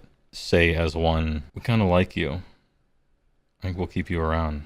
Stay safe. Essentially, ruins of a crashed satellite from the opening cutscene. Okay. It looks like this. Oh. Except instead of a telescope, it just has a huge gun, because that's the stats of the thing. Oh, for reference, your Mountaineer ATV is not exploded because it was at the bottom of the canyon movie magic, and also the Henya doll saved it. I'm not about to destroy your expensive ride during an uncontrollable cutscene. You lose your stuff if you make mistakes, not, you know. The first thing I was going to say is we should probably check on Bianca and Montgomery and make sure they're all right. Are the dolls still there? They are or did still they, there. Leave? They are Did both. They are both still there, and they're right next to each other. Are they on the ground or are they like floating? No, they're just on the ground looking straight up. Well, I hate this place. I'm not I will- so comfortable with this. Does either of them, does the black one have a supernatural evil aura? Do either of them have a supernatural evil aura? The black one has a supernatural evil aura. The white one does not. Okay. But they both talked. Yeah, they both definitely talked. All right. Well, this is definitely an unexpected situation that has arisen. Anybody know what this thing is? I assume you point at the satellite. I pointed the satellite. Yes. Okay, just want to make sure. Is that something that we could know? Like, is that something that is normal knowledge that there's satellites that are guns? Or perhaps... Probably not, but give me a... You know what? Give me a history post-apocalypse anyway. It's not like a complete secret or anything. It's just very rare for anyone to have really interacted with something like this. 97 out of 62. Yeah, okay, so no dice. Not so much. But how big is this thing actually? Like scale-wise, what are we talking about I here? tried How to look big it is up, this but they thing? didn't have true stats on it, unfortunately. I'm gonna say That's 50. I assume it's like big. Yeah, it's like Yeah. 50. It's like 50 feet long plus, broken in 2 giant chunks. Weighs like 10 or 20 tons or something like that. So we could theoretically come in here like and haul this thing, right? If we wanted to. Well, it won't The very fit. least. It won't fit inside the Mountaineer, but you have the towing capacity. If Yeah, you we just found have to find some a way to of getting a actually platform or a thing. Yeah. under it. Yeah. Yep, exactly. So it's within our weight capacity. We still have to find some way to actually transport the darn thing. Yeah. Mhm. I don't suppose you have like a big magical tensors floating disc or something, do you? I do not have the capacity to levitate an I don't know. entire space station. But no, it's a legitimate question. I could have.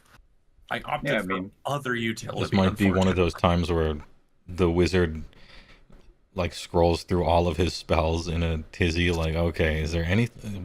What does this thing do again? I'm fast forwarding through the Do Walkman. you know any wizards who do?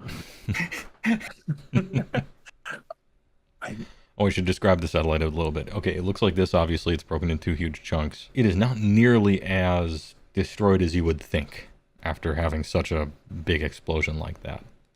This is a TW satellite. It's not just a satellite, it's a TW satellite. It's one of those, the ones in the history of Rift's Earth that were erected in the Golden Age to protect and shoot down anything trying to get in or out, which it does pretty well, as a matter of fact, even today. There's a golden plaque bolted to the side of it with an American flag, which you wouldn't recognize, a NASA logo, which you probably wouldn't recognize, and a NEMA logo, which maybe you would, which is Northern Eagle Military Authority. Under those logos on the plaque is a big quote with sharp black lettering in Old American that reads ahem. Congress hereby declares that it is the policy of the United States that activities in space shall be devoted to peaceful purposes for the benefit of all mankind. And with this satellite network, that peace shall be protected by force. Through our leadership, we will inspire by the power of our example, or face an example of our power. And at the bottom, signed President George W. Nixon, 2175 GA. That entire plaque has something of a button latch on it at the bottom. And also there's a bunch of open machinery and just all sorts of shit that you could look around here as well. What were you going to say? I was going to say something in character, so I was waiting until you're done. Oh, sure, yeah. So, It essentially, the plaque gives you the context clues required to realize what the satellite is. gotcha. All right. Well, so the way I see it here, we got 2 situations. We certainly accomplished what we were after. As far as the mercenaries go, Damage Incorporated, I would say, is officially no more. But we got these 2 now. I'm not sure what to do here. Frankly, Orpheus, I think this is probably your area, and it's outside of my expertise, so I'm going to leave it to you to deal with what you want to do with these 2 particular friends of ours that we've made. I can look into it. All right. This As for myself, I think I can investigate certainly. And 7, I'm sure if you want to help, your skills may be of unique advantage here. But that thing looks like some kind of piece of technology. Techno wizard or not, there's still some kind of technology there. So perhaps we could understand exactly what's going on with it. So, Yeah, I'd be more than happy to take a look. My concern is this was probably visible from a wide range. I'm worried that Coalition will be here sooner rather than later. Clear explosion of this size could draw some attention, though I don't know if people necessarily come running toward a mushroom cloud. Yeah, both of these concerns That's fair. are legitimate. Is there any way I could interface with the satellite Yes. mentally? You know, I don't assume. Well, it might have targeting cameras. I mean, it is an automated satellite. So I guess I want to pull any data from it. yeah, there is a button latch at the bottom of the plaque. It's kind of on a swivel, right? And so you tool around with it a little bit. It spins open to reveal a console, complete with CRT screen, 80s keyboard, a roller ball, square instead of a mouse, a power button, and a turbo button. Perfect. You press the power Turbo. button. Unfortunately, right now it doesn't have power. Yeah, I'll jury rig it to the core of the suit using the tether that my gun plugs into. Yeah, and you already do that with Eclipse as well. I think this is electrical engineering. There might be a different one, but you have like all of the skills to do stuff like this. And like I can back you up. I don't know if it matters at all for you, HeyWoah, but like I also have I mean, I'm sure I don't have the skill with it that he does, but I also have electrical engineering, mechanical engineering, all that kind of stuff. This will essentially I mean, just give him. This will essentially just like reduce any penalties that there might be, or it just adds to the I will percent. basically second fiddle for him and try to help him out any way I can. Sounds good. I got a 41, and my electrical engineer is 62. Okay. Yeah, this is, what do you call it? Kind of unfamiliar tech, but it works, and with the help, it works. And you press the power button, and it boots up into Windows Vista. Well, it's from the past. It's from the golden age, right? The golden age. The golden age of Windows. So, are you computer operating, or are you merging with machine? Since time is of the essence, I'm going to merge with machine, Sure. I think. Okay, now, in which case, the other two party members can see what's happening on the screen. You're just kind of walking around in it, is the difference. The desktop has My Computer, Sat Sensory, Weapon Sys, Solar X, PowerMon, Sat Link, Ski Free, and Recycle Bin with paper. And since you're just looking around, physically walking through this, I'm just going to tell you everything in here because you're just seeing it, right? My Computer has a C drive. That's it. No other drives. Nothing really noteworthy here. If you go to properties, the computer name is USKS989. And it has like crazy stats, and I'm not going to invent them. The Sat Sensory program, try to run it. It seems like some sort of sensory and detection system. Error code 2013, lost connection. Weapon system is the TW X-ray weapon controller. It's offline. Solar X is the TW solar sail PPE regenerator. This thing once had two big solar sails on the sides, have been crumpled and destroyed in the explosion. It essentially converts solar energy into PPE. It is offline because it's destroyed. Sat Link is a TRIA system and Ka band spot beams for satellites to communicate with each other in the network. But the last time any signal was sent from one satellite to another, according to this sheet, was 2190 GA. So it hasn't been used in forever. At least to send signals. Ski Free, watch out for the abominable snow monster. PowerMon. And then PowerMon, which is TW Meduranium, nuclear reactor monitor and control. It's how it gets its power. And it says operational, which is weird because the thing blew up. Oh, and there is a recycle bin with paper inside. Yeah, what's up with the recycling bin? The recycle bin has one file in it, and it contains a file called helpme.bat. Just an innocent little file.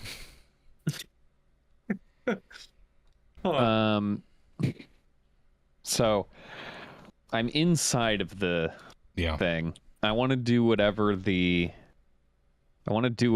equivalent of being in the Matrix and right-clicking and opening it in Notepad is, so that I can inspect the script instead of running it. All right. So you look in it, right?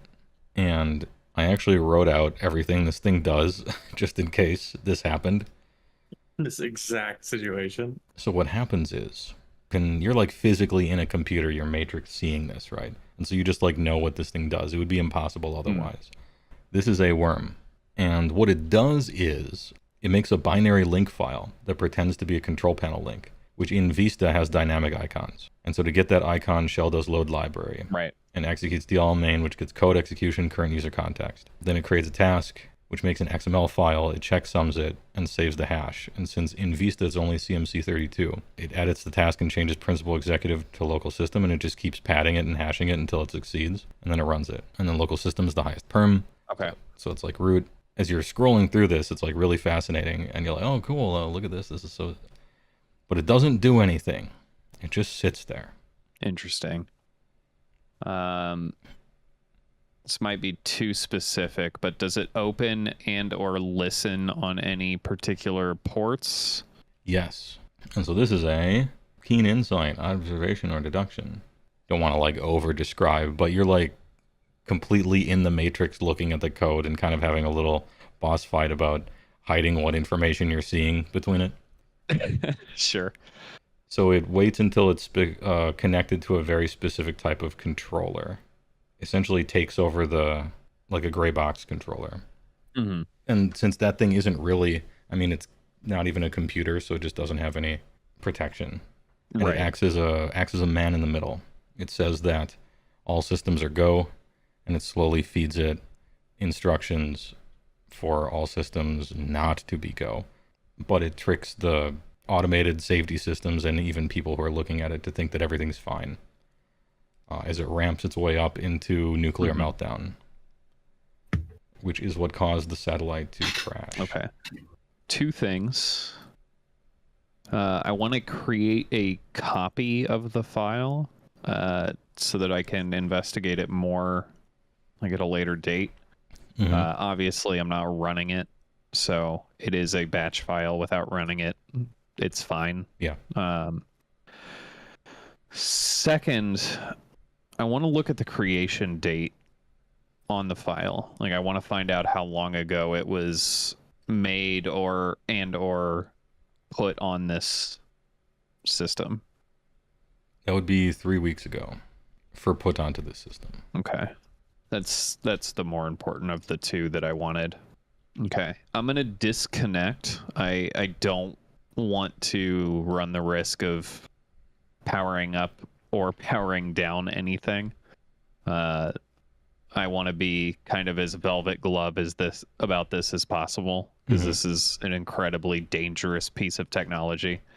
I do, if possible, I want to not only create a copy of the file, but if I can create a copy of the drives, that would be great. If that's something that's a little bit too far out of reach, that's also fine. Let's see. Can it in Rift's Earth? Can you just take hard drive images with a personal computer? Probably. You know, with a computer in a suit of armor, no. But like, yeah, maybe if you're like a computer operator, hacker guy, yeah, I think so. And yeah, I would safely store the information that I exfilled, and I would relay this information to my two party members who have just kind of been watching me stand stark still in a suit of armor for the past 20 minutes.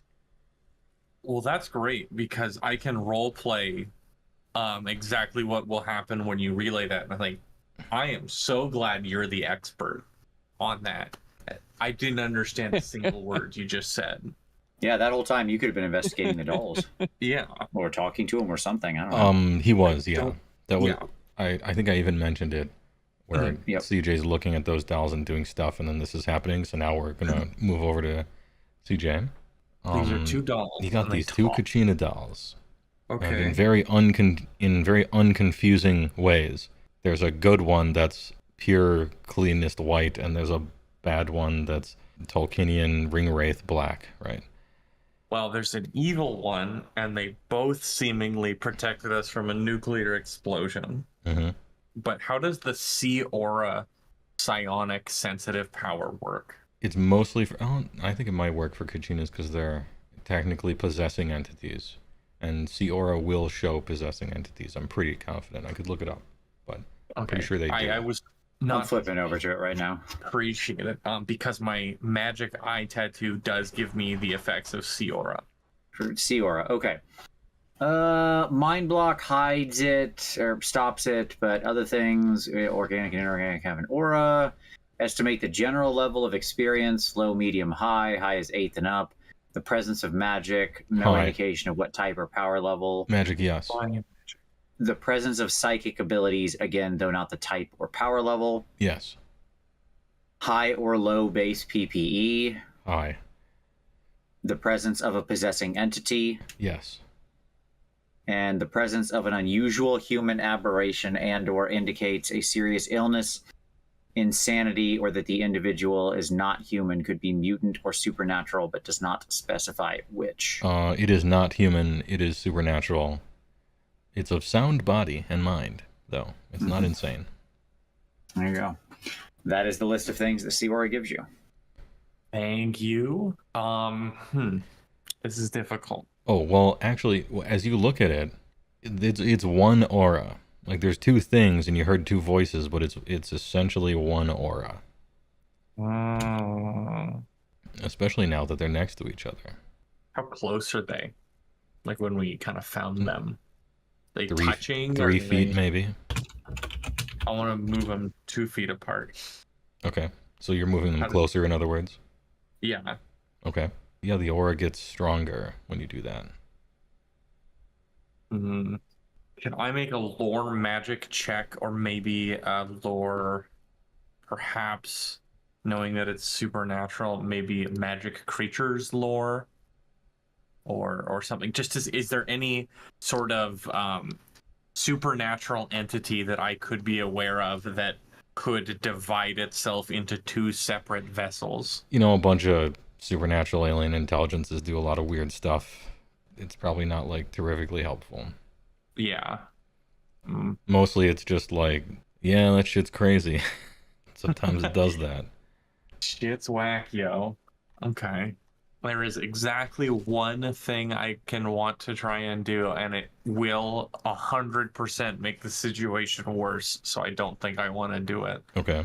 So these are definitely possessed dolls. There's not some kind of magic, or could I do a check or something to see if there's some kind of... They are voluntarily possessed, not, like, sealed in these dolls. Oh, you mean like trapped versus possessed or something like that? Yeah. Just a lot of question marks on this one. A lot of question marks. I really don't want them to touch. That is just one thing I definitely don't want to happen. Can I move them 4 feet away from each other just to... Okay. You're like live updating the aura. It's getting weaker. In my mind, the question is, do we perform an exorcism or not? And I don't think right now is the best time or place to perform an exorcism. Probably true. Currently exerting the capacity to move on their own? No. In fact, they're not doing anything like that, and they aren't saying anything either, which is maybe the one strange thing. Not moving, not saying anything, nothing. I'm gonna take the black one, tie it to my bag, or put it in one of my... in a bag all on its own. Sure. I have little sacks. And then I want to take the white one and hand it to Farzen. Say, can you please hold on to this and don't ever let it touch the black one? Not a problem. Happy to do so. I'm going to need to... If this becomes a problem, I'm going to have to prepare first. Well, is there anything else, Seven, anything else you want to do with this here satellite right now? No, I think I am quite content to leave it well enough alone. Well, I suppose we got everything we need then, so I guess it's time we get on. Let's head back to the ATV and see if our trader friend is still around. All right. Oh, yeah. In the distance, you can hear, and this is way in the distance, some CS Air Force tornado sirens. So you were quite right that maybe the time is limited here. Also, Joops. Yeah, let's get the hell out of here. Give me a perception. Perception. Just out of nowhere. 15.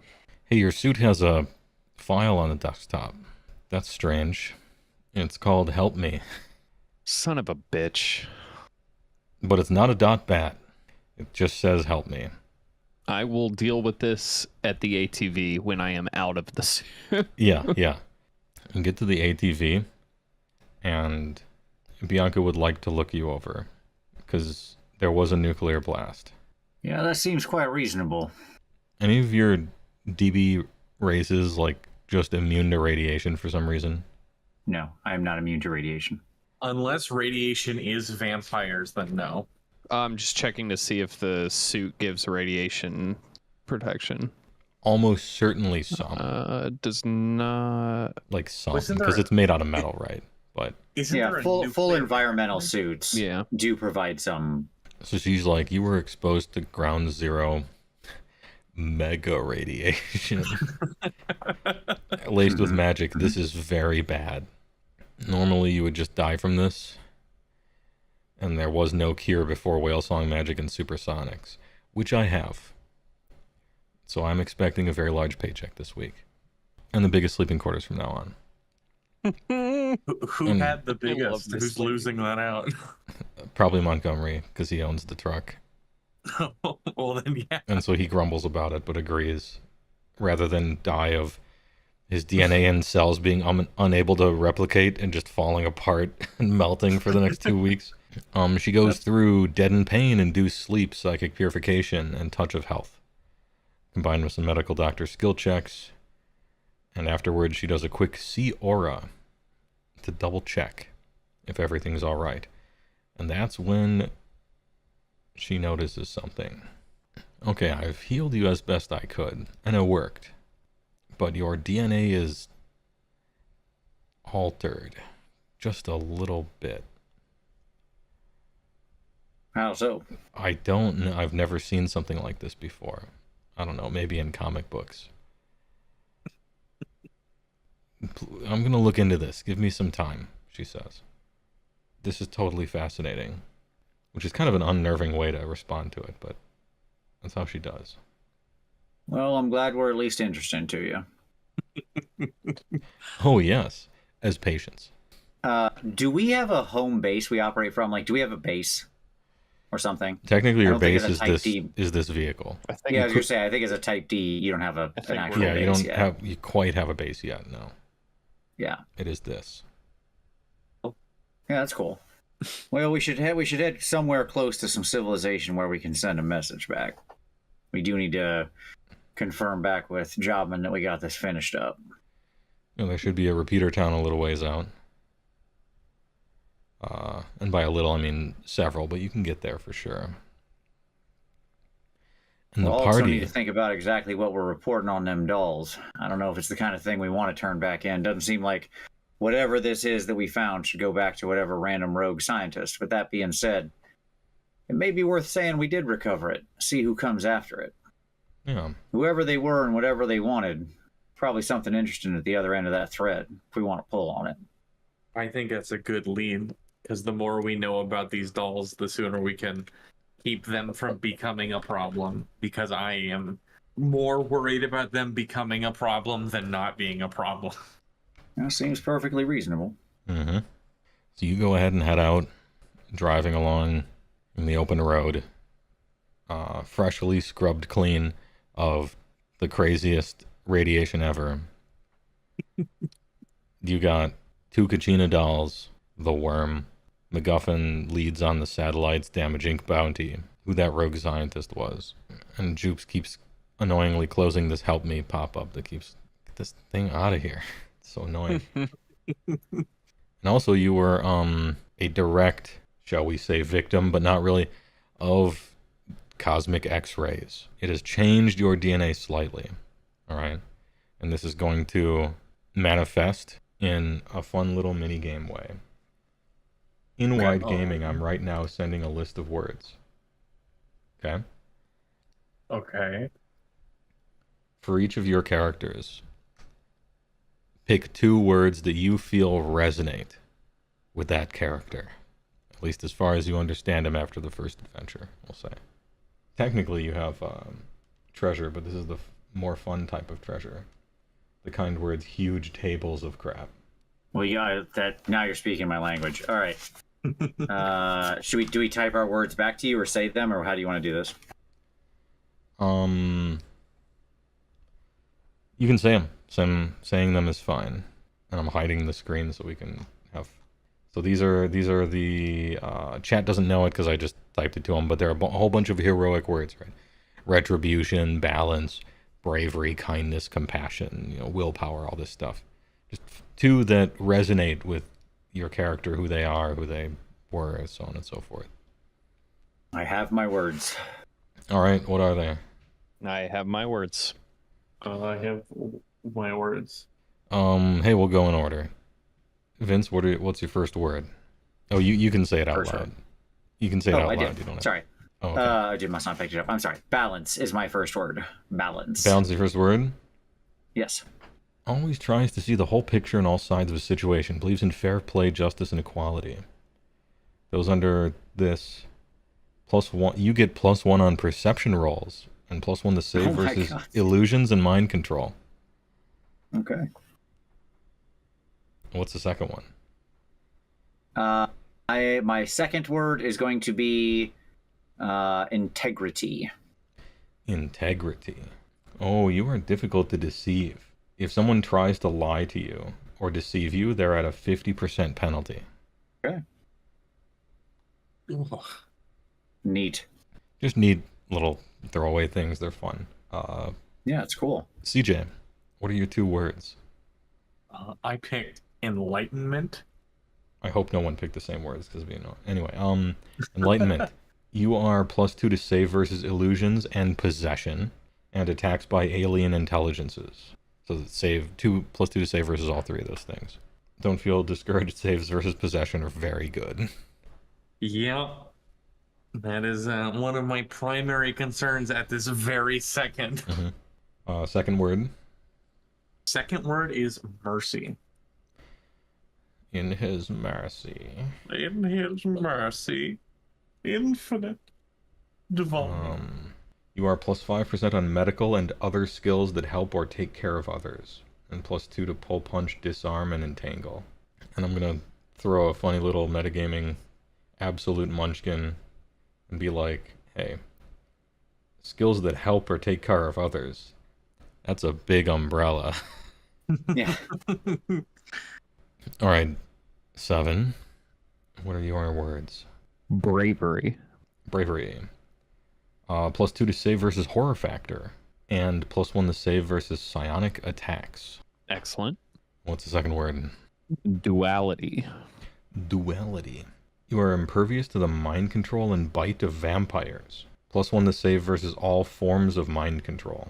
Were you already immune to vampires? No. He was actually the only one who wasn't.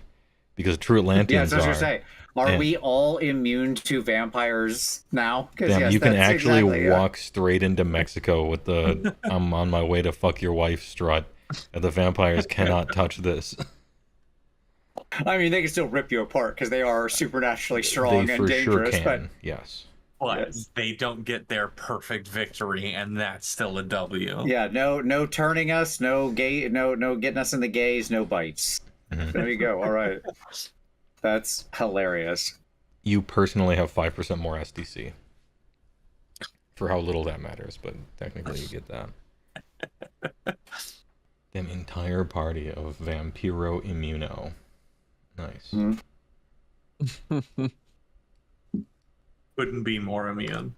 All right, I think you're pretty Wow. saddled with little MacGuffins and leads and all sorts of different stuff here. Mission was a success. It simply was. You defeated Damage Inc. in WWE spectacular action-packed fashion. Resisted temptation. Things could have gone south in a lot of different ways. Found a bunch of clues. And got both Kachina dolls, which you could have easily missed the first one, hidden away in the Pueblo gift shop. And you could have also missed the second one if you didn't think to try to take it before the satellite would come crashing down. And you got yourself one of the most powerful worms probably on all of Rift's Earth, or dangerous, I guess, in a world that just barely has some budding hacker stuff and not even really an internet. This thing's nuts in a way. And so in the future, you got some bounties to collect. You can go anywhere and do anything. You'll love to see it. So after the game, just talk amongst yourselves and figure it out. And, okay, what are we going to do? Where are we going to go? The super railroading of being in Midgar and fighting the Zolom and everything is over, and now we get to the world map. And the party gets to decide where they're going, what they're doing. The freedom awaits you. 2 quick things. Mhm. My first quick thing is, did we get a for winning that combat? What type of menace did they count as? Assuming we didn't get the penalty of too proud to stand down or being foolish or anything. No, I don't believe it was foolish. I consider one of the most one of the most infamous psycho murder terrorist guys of maybe a region, of a state or a tri-state area, maybe, who just like kill their way one place, kill their way another place, burn down a town, all that kind of stuff. It's probably like, it might actually rise to the level of greater menace, at least for populations and people. It's not directionless, though, so there is that. So I'm gonna say it's a medium plus menace, like a 300. It's not like a Zytikic hive is found next to a city and you blow that thing up, but it's kind of a big deal. It's not nothing. It's not nothing. I'll take it. I think that it seems to me that our next step should be going to the relay town and not only turning this in, but basically getting the information on the doll back to the scientists, and then setting up some kind of meet. Now, my expectation would be whatever that is going to have a trap at the other side. But first step in avoiding a trap is to sit right down in it, I suppose. What do you both think about that? I think that's a great. I would tend to agree. I think that's a good next step. I think the only thing better than sitting in a trap is setting a double trap for the trap. Absolutely. I like the way you think. Seems reasonable to me. Then just so for because obviously I want to make sure you have planning, HeyWoah. I guess that's our next step of what we want to do in the world. Yeah. Don't feel like, oh God, I gotta think about what I'm gonna do next week in live right now. You can give it a thought or talk to yourself and just tell me later, no big deal. But yeah, this feels like a fun lead. Let's pull this string. I want to see what comes out the other side. Yeah, and so we will. I'm on evil dolls. Hey, thanks for playing. I hope you liked the first adventure, even if it was kind of railroady. Oh no, great fun. It was great. A wonderful introduction to a system that is so much more complicated than. The only other games I've played are D&D and Pathfinder, and I thought Pathfinder was hard. But this is hard in a good way, satisfying. We went through one melee round. There was maybe 2 actions or something in the battle round number 2. We went through one melee round. That's 15 seconds. Rift fights are really short and really long at the same time. Yeah. A fight that lasts longer than one round is oh boy, we're in it. Yeah. The warlock did more damage to the guy I was fighting than I did. True. Unfortunately, you chose a save spell against the guy with 30 PE, but you live and you learn. You live and you learn, no big deal. Yeah. Oh, hey, you know what? There is a post-credits scene. Oh boy. I hope you don't mind. Because we gotta do these, because it's Metal Gear. Post-credits scene. Ahem.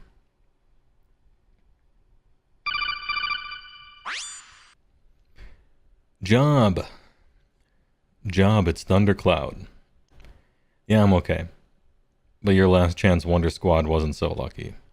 I'm sure you saw it on the long-range scan. Damage Inc. detonated a nuclear device. I didn't know they had one either. Dead man's trigger, point blank. Even the town was wiped off the map and it was miles away. Well, your guys were probably winning for it to happen if it makes you feel any better.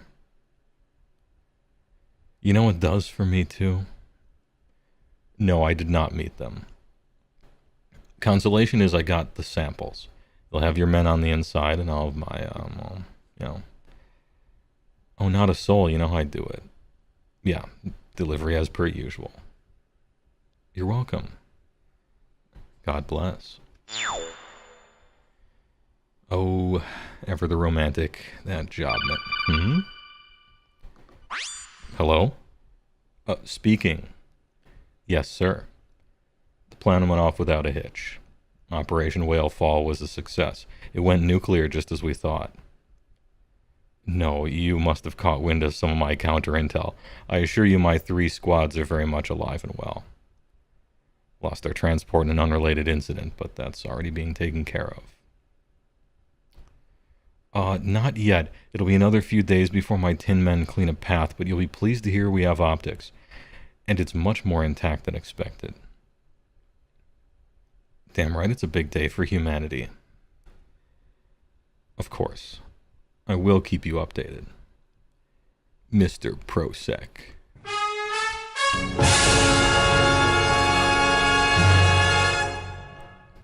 Alright, that's the post-credit scene. Very nice. Damn, this guy is such a lying triple. What is going on? I should have done that thing I thought I wanted to do. That rat bastard. That being said, he kinda made a fool of himself a little bit. Now we get to add another thing to your series of MacGuffins and leads, and that is at the end of all of the other ones. Everybody thinks you're dead, and that Rumors of our demise are greatly exaggerated, of course. What the fuck? All right, hey, thanks for watching. Thanks for playing. I appreciate it. TY. And good job. You know, the first time you play a TTRPG that you're unfamiliar with, and 100 people have to watch you, you know, it can be a rough one.